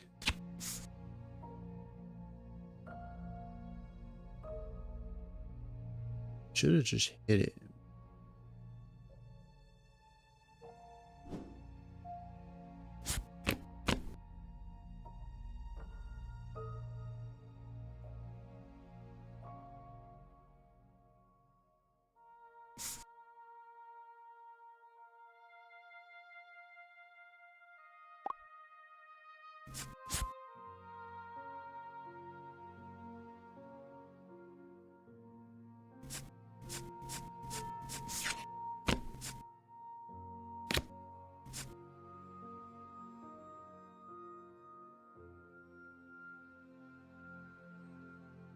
Oh, that set's gonna die so hard.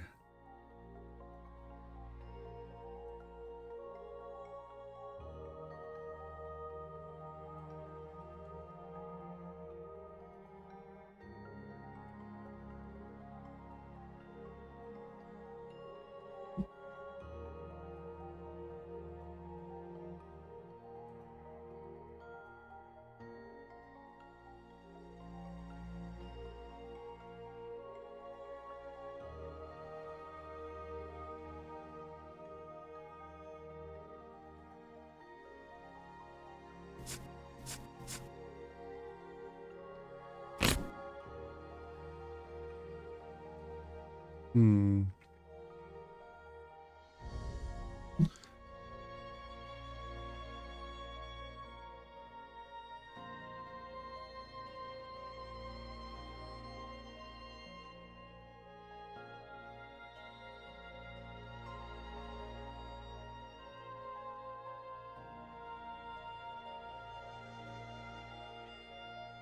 Fixed.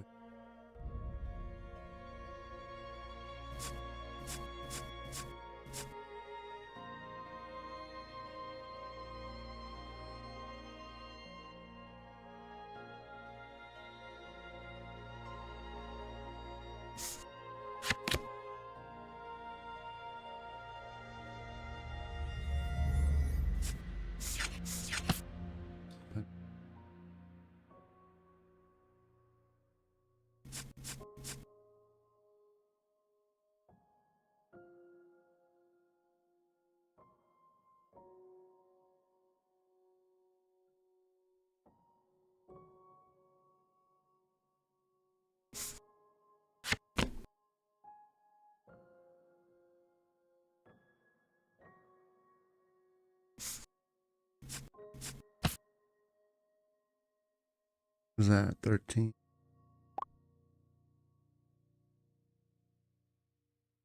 12.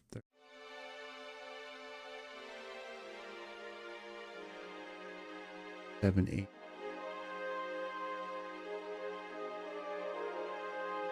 7, 8, 9, 10.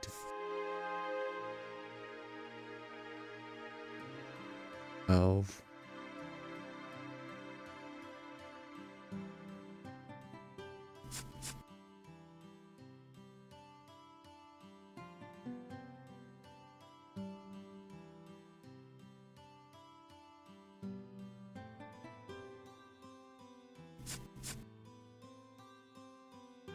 13. 2.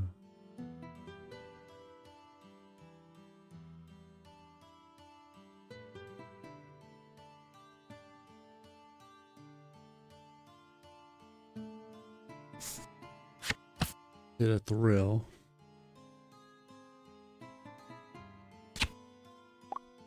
Go in here.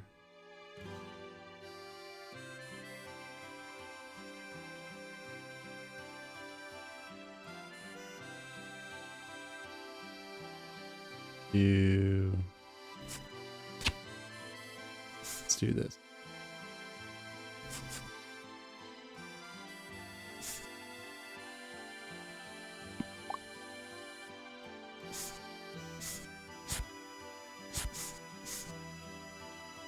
Seven.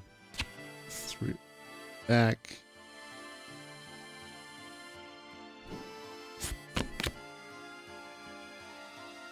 Now you can start challenging me.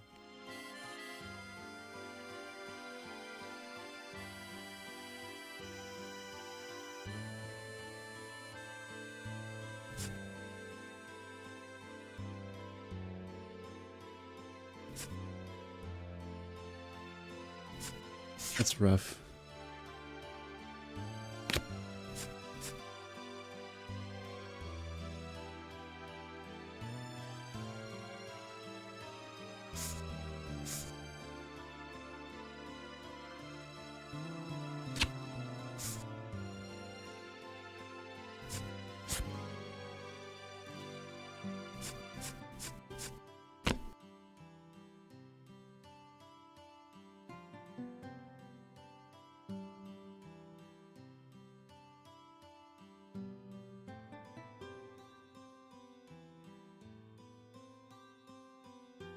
Most of my big boys are here.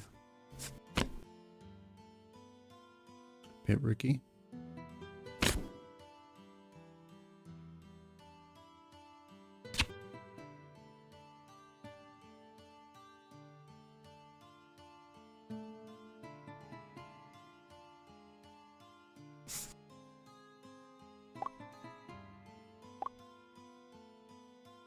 Draw.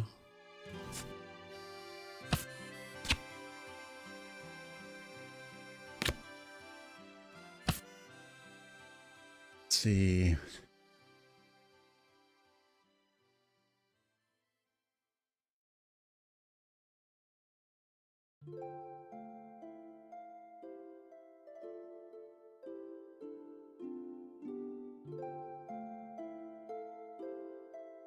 Eight.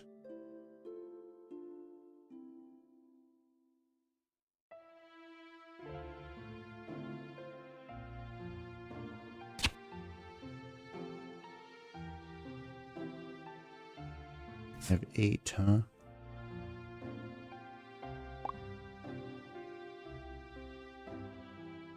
We move Nidalee 6.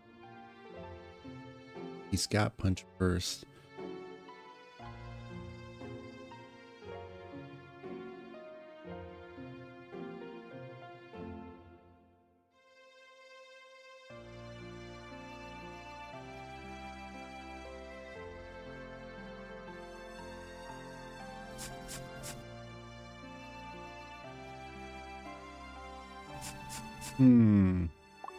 Now I have to think about this one because do I move this over here? Which case? Bill him, so it's 7. It's 7.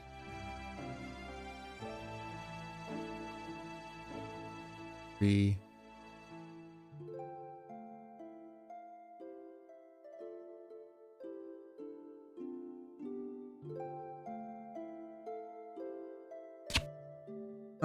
Let's just YOLO.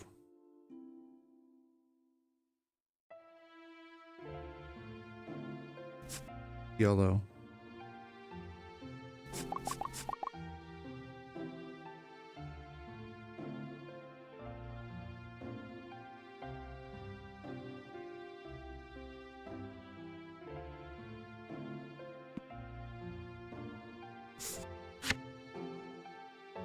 Let's do...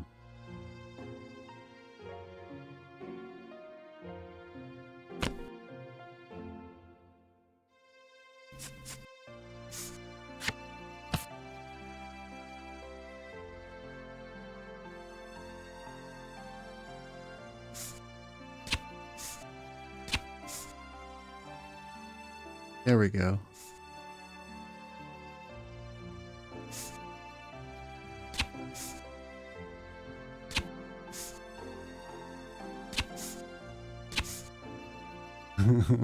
He mad. He mad. He mad. He mad.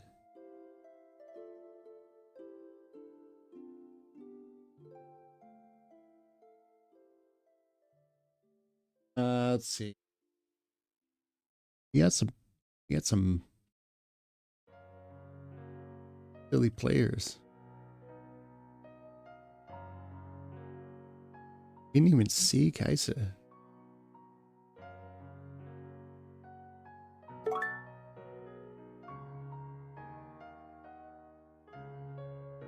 Blue. Lux. Okay. You.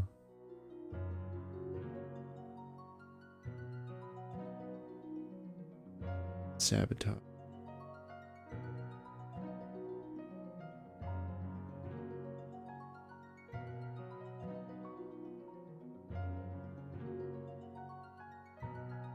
So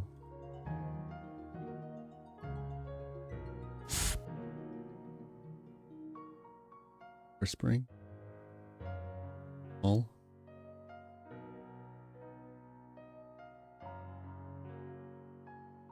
Probably want to go fast, so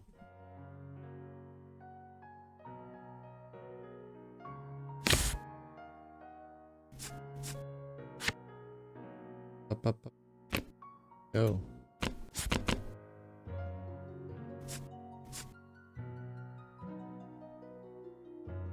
Are we fighting the one deck? Hold a week. Oh, that's a bummer.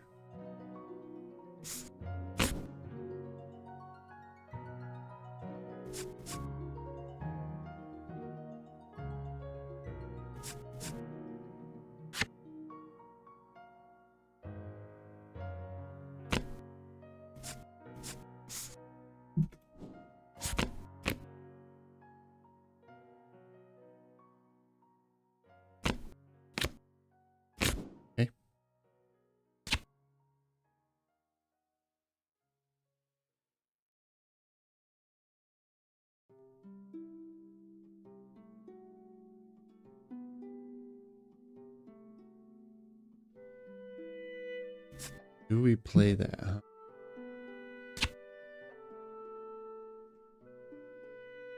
We got here.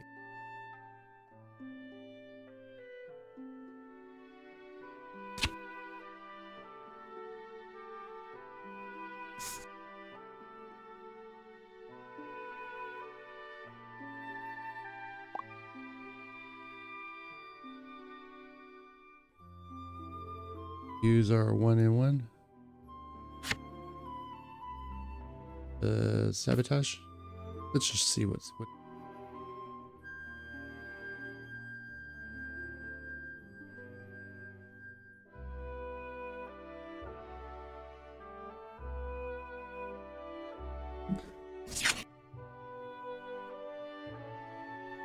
Oh my lordy! Oh, nation, huh?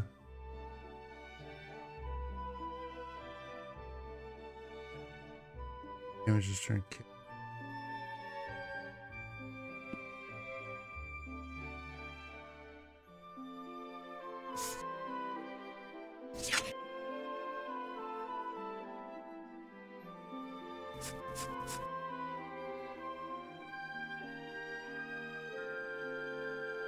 Yeah. Thank you. Cool. This is cool.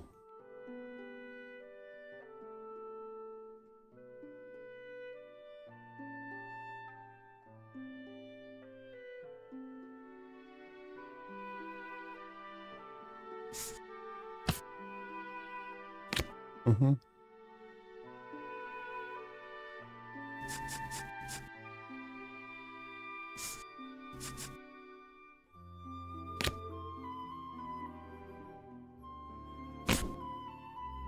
Go to 2. Got luck. 6. Ruination is what, 9?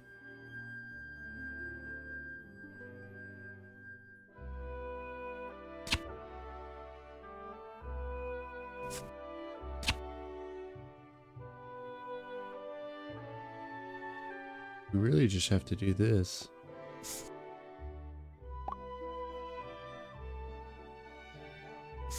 Three, we'll make 1-in-1. Tap.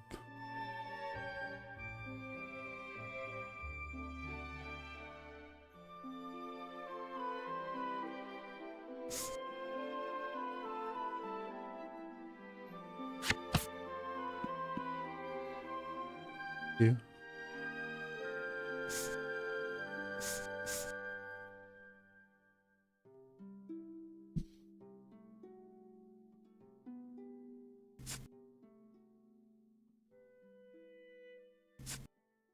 Hmm.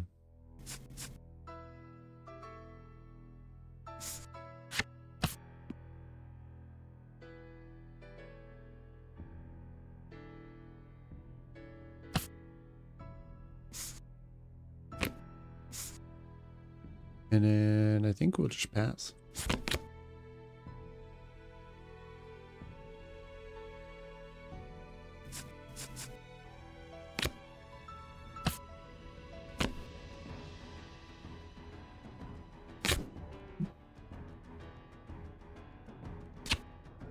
Come on.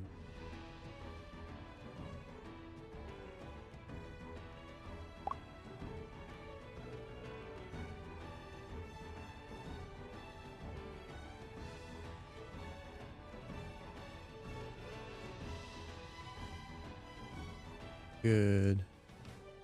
Then we can bait out that. We can bait out that ruination.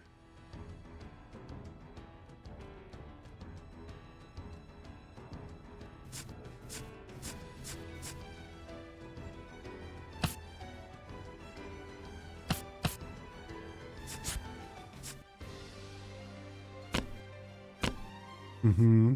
Okay, interesting.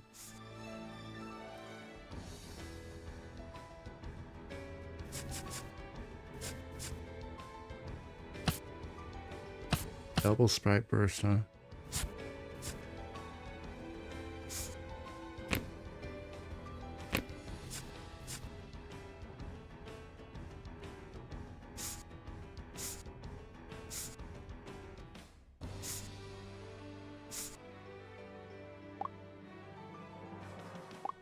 Hmm.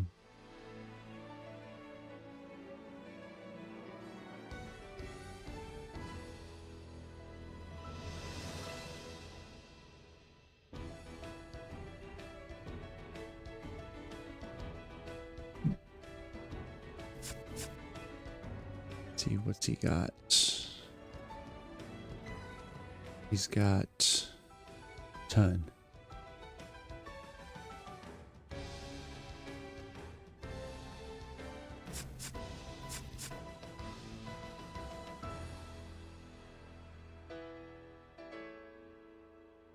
Hmm.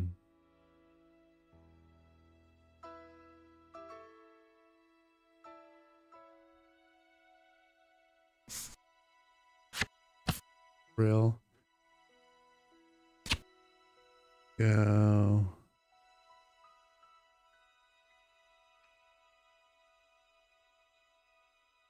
Here.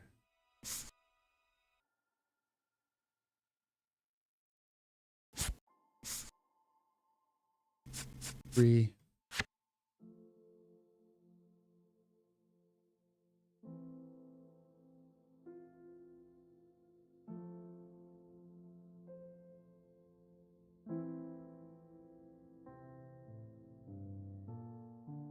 To save the gin? I need to save the gin. Huh?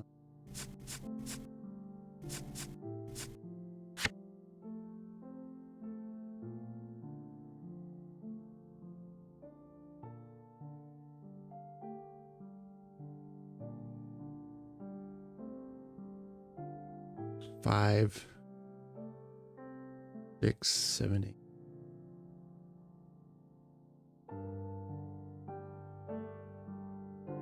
Neoff94 said, Rockfell Path. Can't Oh. play on Jin. You're right. I'll play him.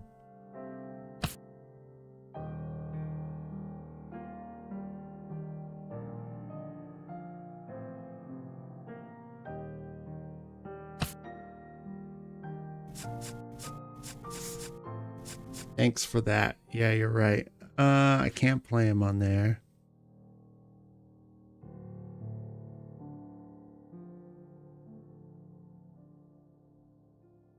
Here.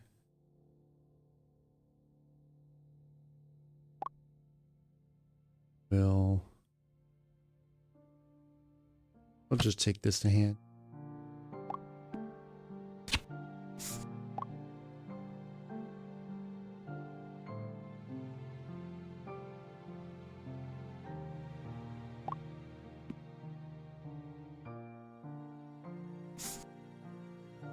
You got it.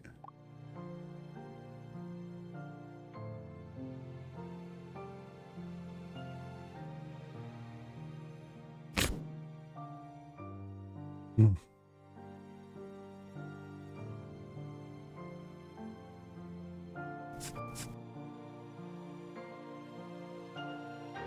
Put a 6.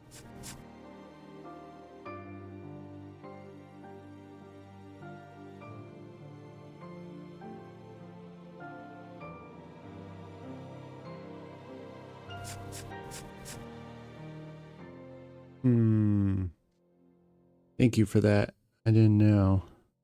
Forgot, to be quite honest.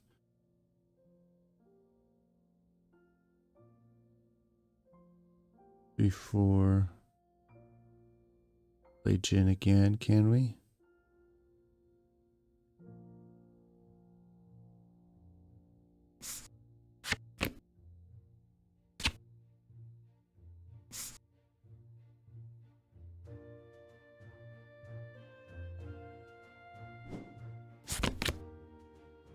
Kaiser15 said, Jin and Falling Star in Rengar. Jin and Falling Star and Rengar, yep. W0's list is very different than mine. Yeah. Yeah, you should check it out. I'll post a link on there. I'll have a link in the video. Nation.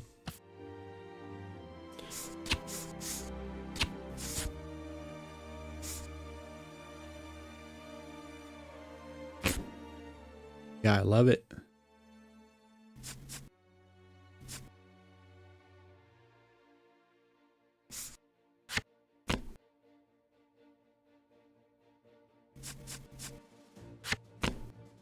Draw.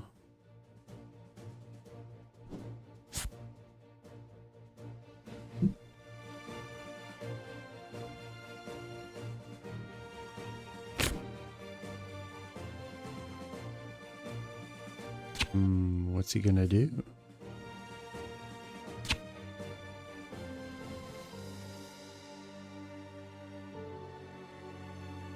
Come in here.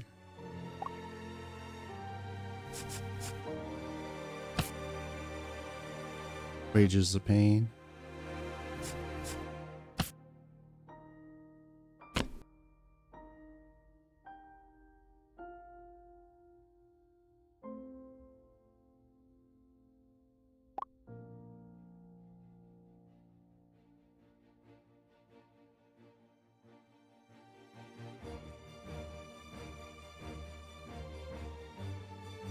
Oh, we'll just do this.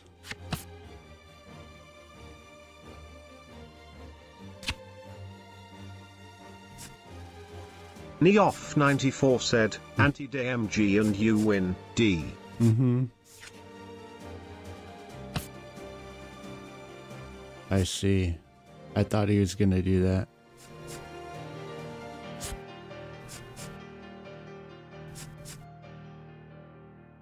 It's action. It's an action. Can't. Yeah, but he can, because that's just his next move. Yeah. Kaiser15 said, it is. It's in Showdown lol. Let's go. Yeah, it's still in Showdown.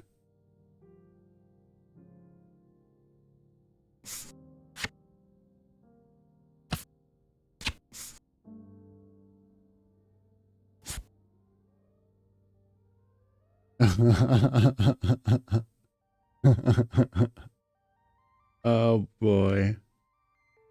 Blue decks hate me. Blue decks hate me. Yeah, he's fine. He's fine to play at that.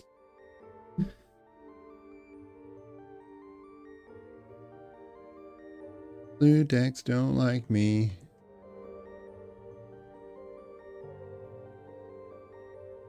Yeah, so show you. Yeah, so we got 3 falling stars to hit the back line. We got 3 Jins, and he works really well.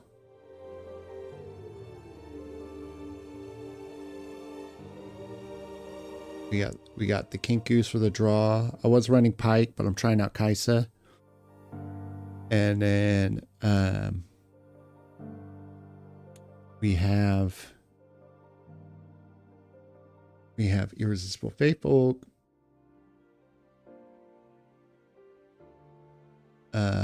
Honestly, with the draw, it's fine. Seems fine. We got 2 Rengars. We got your typical Faithfolk, Myrna, Pit Rookie. We got the Grim, Italy, Kinku.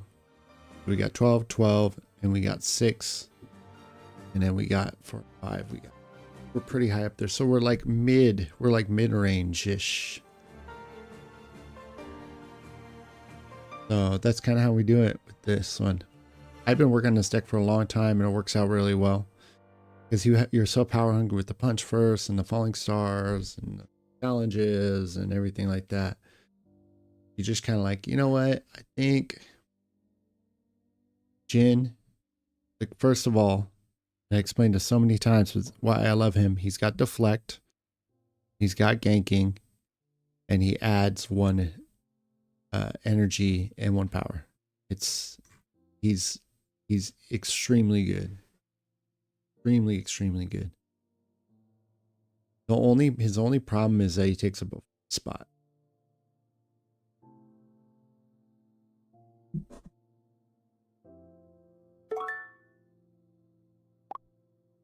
Curly.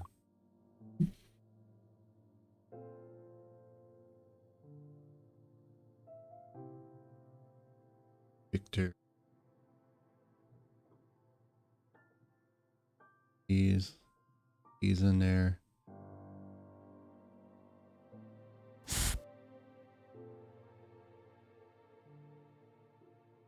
Ooh, oh, we are there. We have the perfect starting hand. We got Fatefolk, we got Inferno, we got Jin, and we got Falling.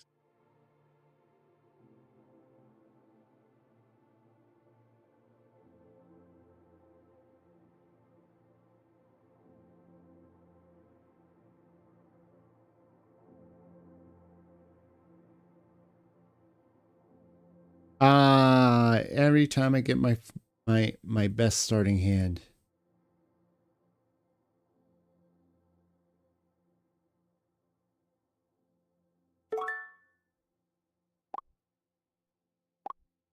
Every time I get my best starting hand, I always want to get out of here. What do we got set? All right. Challenges, sabotage.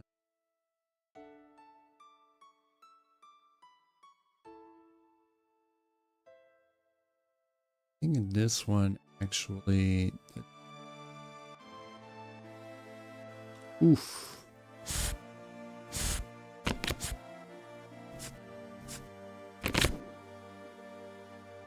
In 3.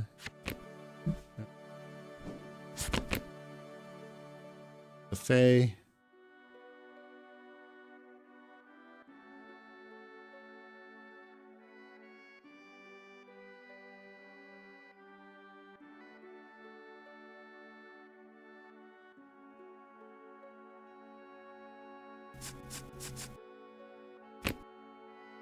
Yora, yeah.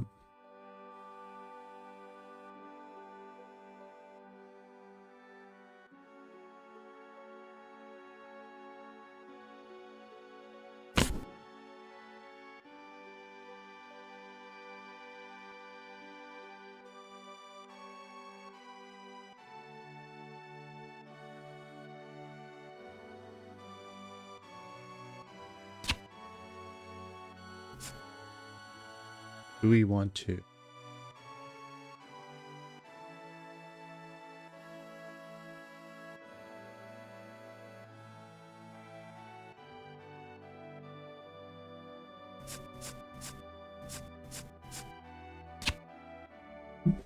Take this Faithful back. Start getting ourselves some points right away.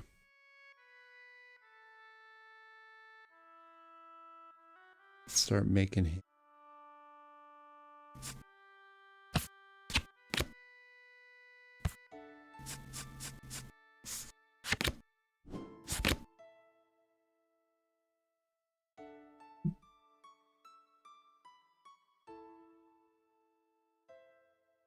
Make him start taking action.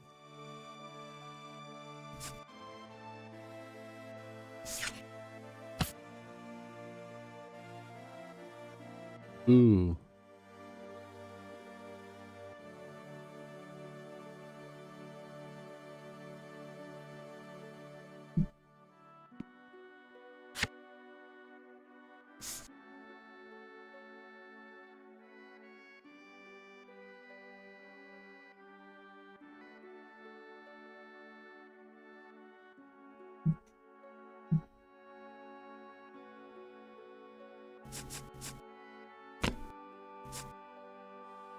Arena bar.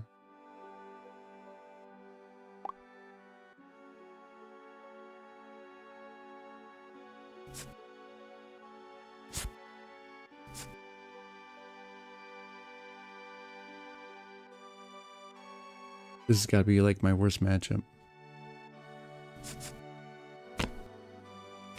Faithful. Interesting. Put a 2.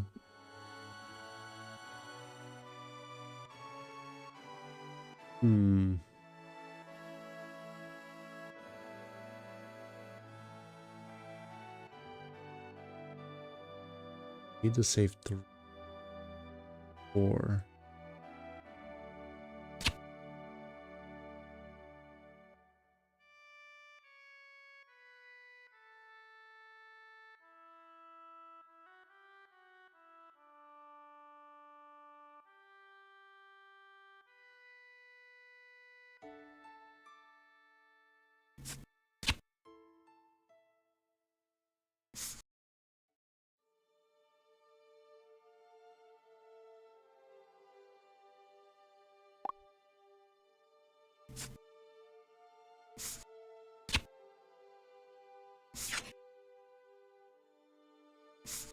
Back.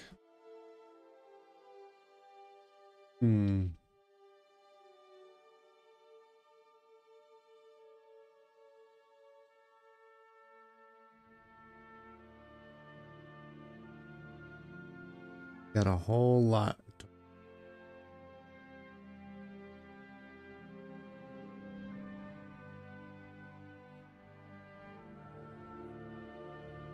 Just yet. For the Kaiser.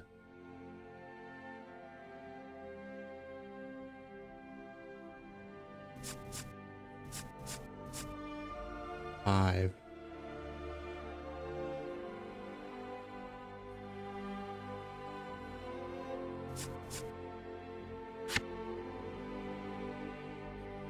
Let's just do it. YOLO.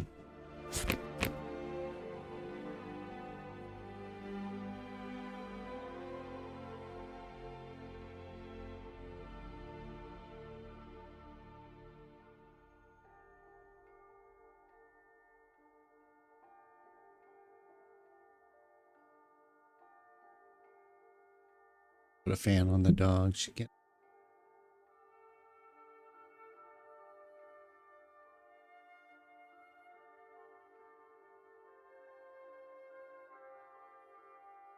Only thing that's a bummer is that bouncing Jin back, and it does set you back a little bit. I'm alive, which is fine.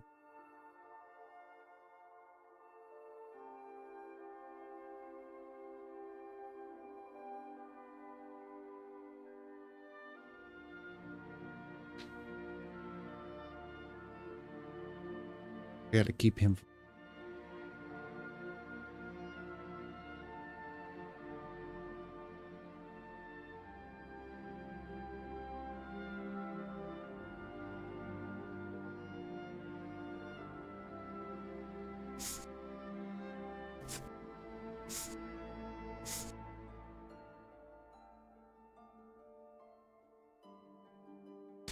Ice in there.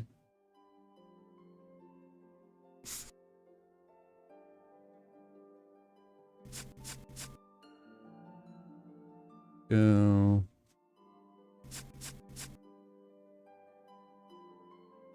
And kill the Fiora.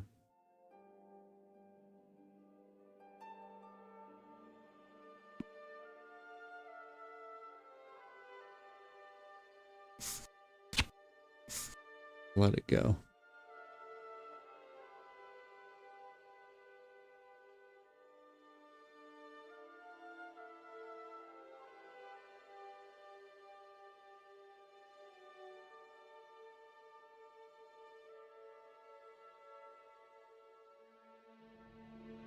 Fiora is the biggest problem I have.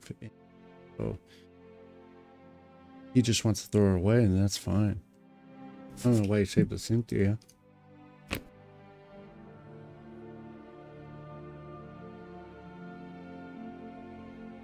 Get some bubble gum.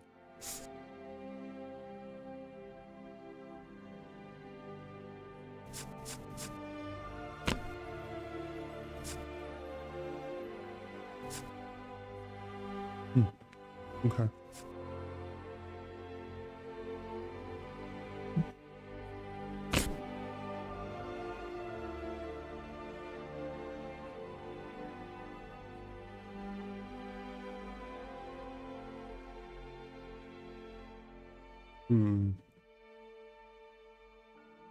Let's see. So I can gank over there, and then I can drop a Nidalee, and I can bring it back.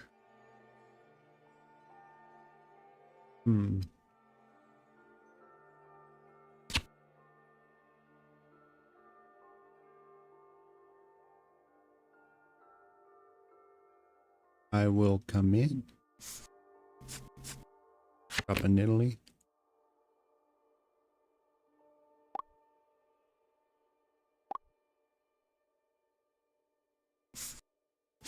Draw.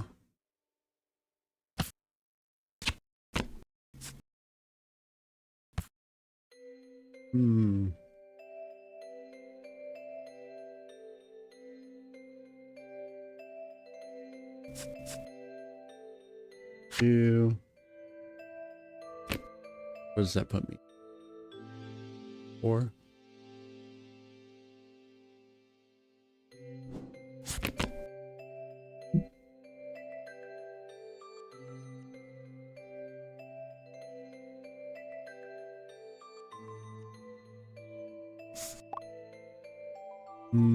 Yeah, that's good.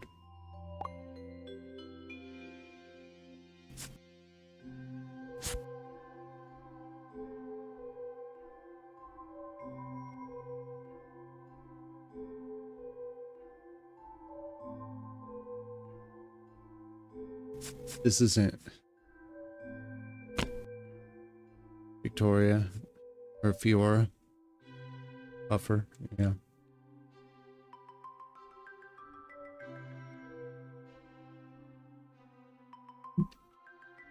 Okay, now I can start really ripping.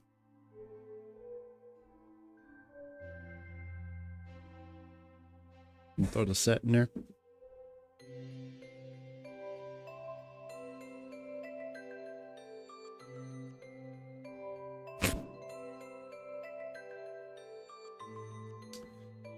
Got cards. Keep them saved.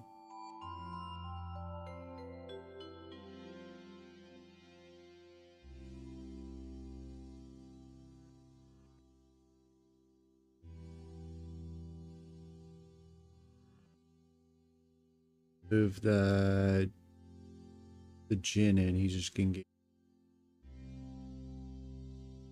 Yeah, he's got 5, 9, 10, 11. 16 with punch first.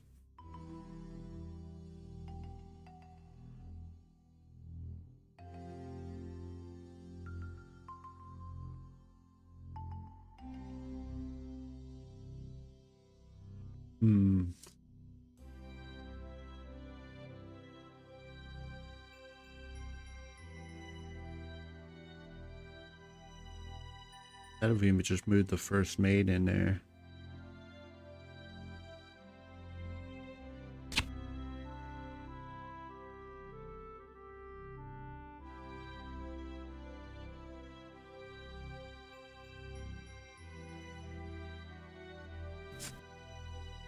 I have 11. Bet if we just move the first mate.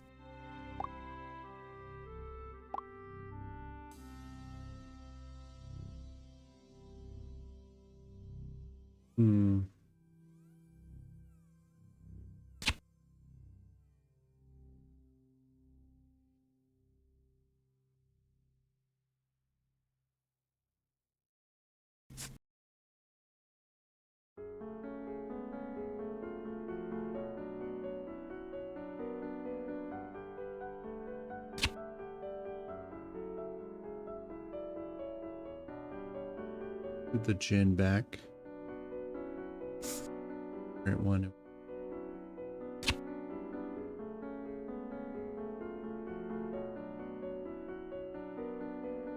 Bring the first mate in.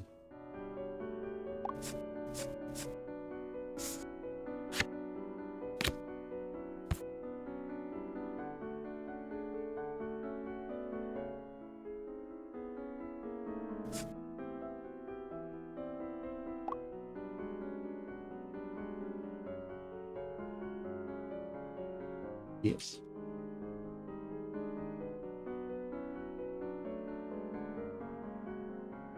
You're gonna punch.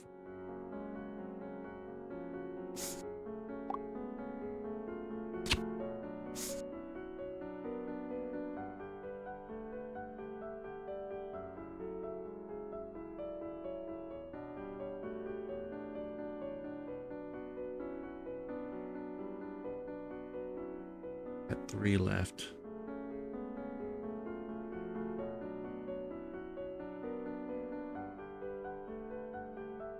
Three, 1, 2.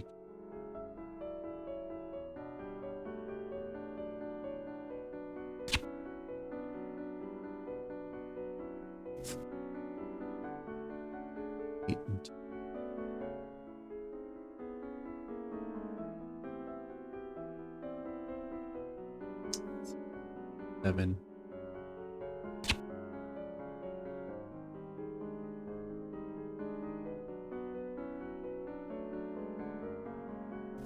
Versus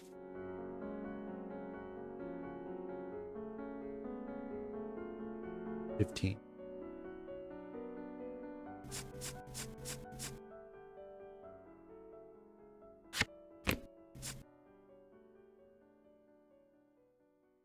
Eight.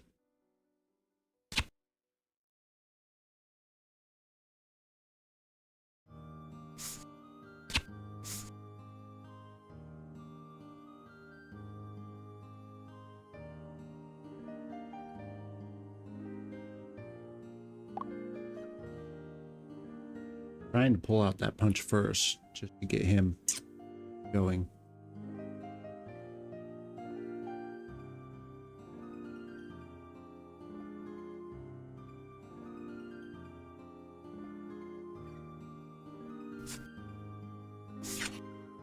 Yep, here it goes.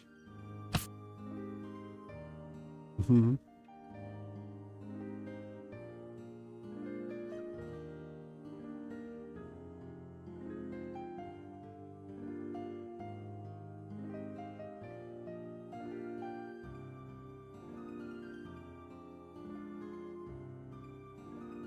And you do it again.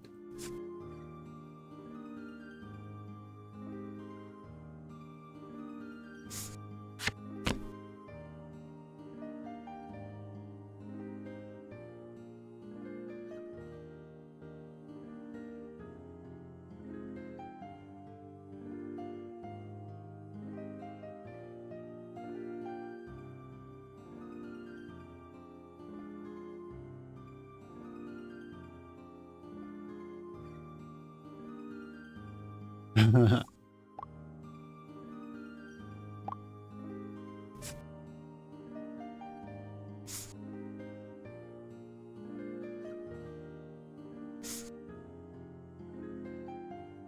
kill.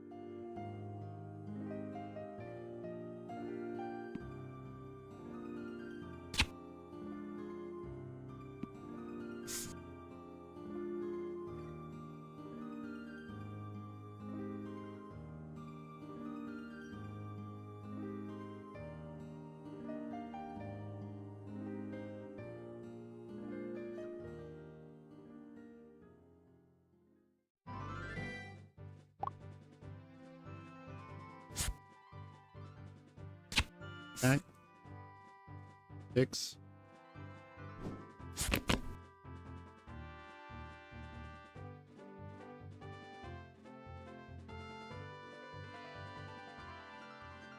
Not bad, not bad.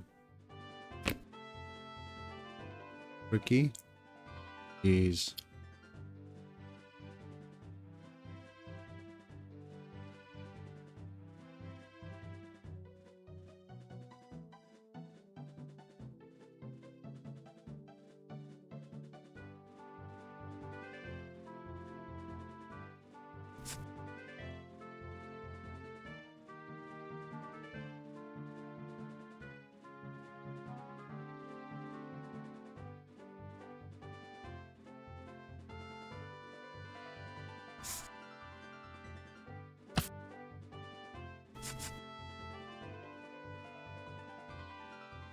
Makes her what, an 8? 5, 6, 7, 8. 8.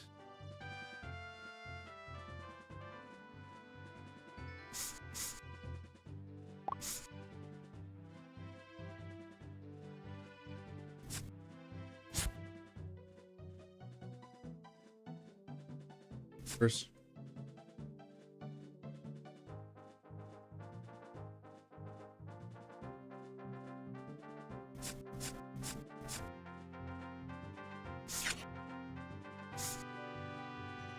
That.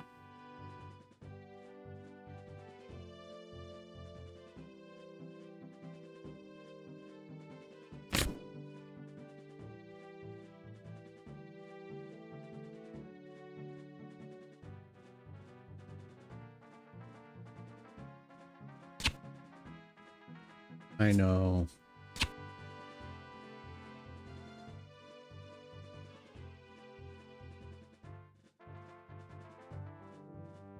Let's see.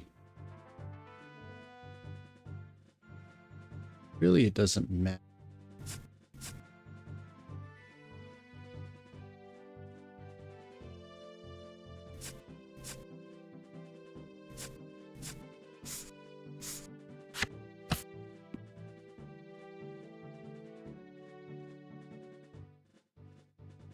Get rid of the set.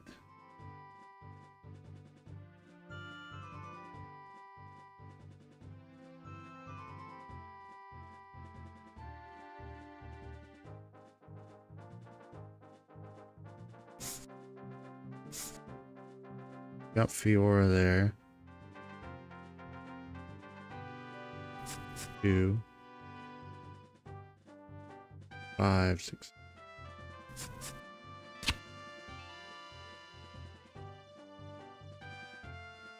Got 9, so I can play all 3. All.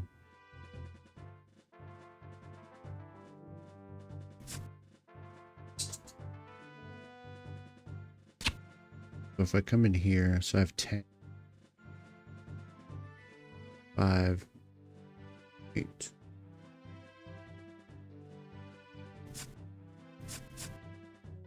Seven, 8. 2.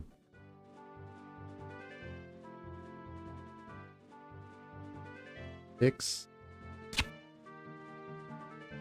Come in here.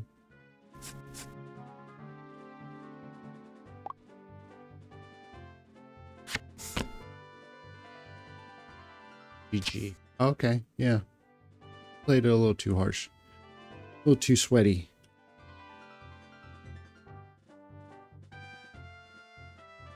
Play well playing. Alright, alright. Uno más.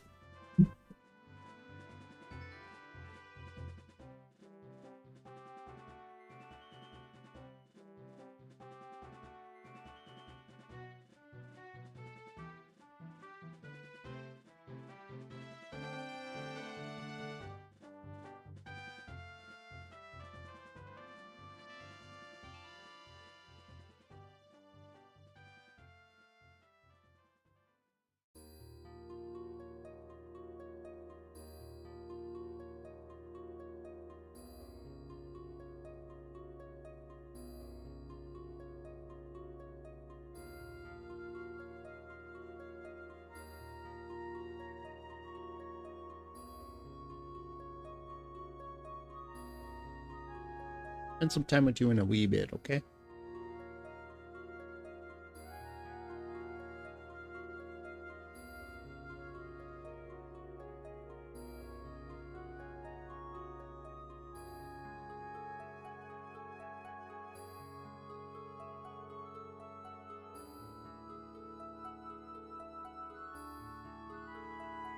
What?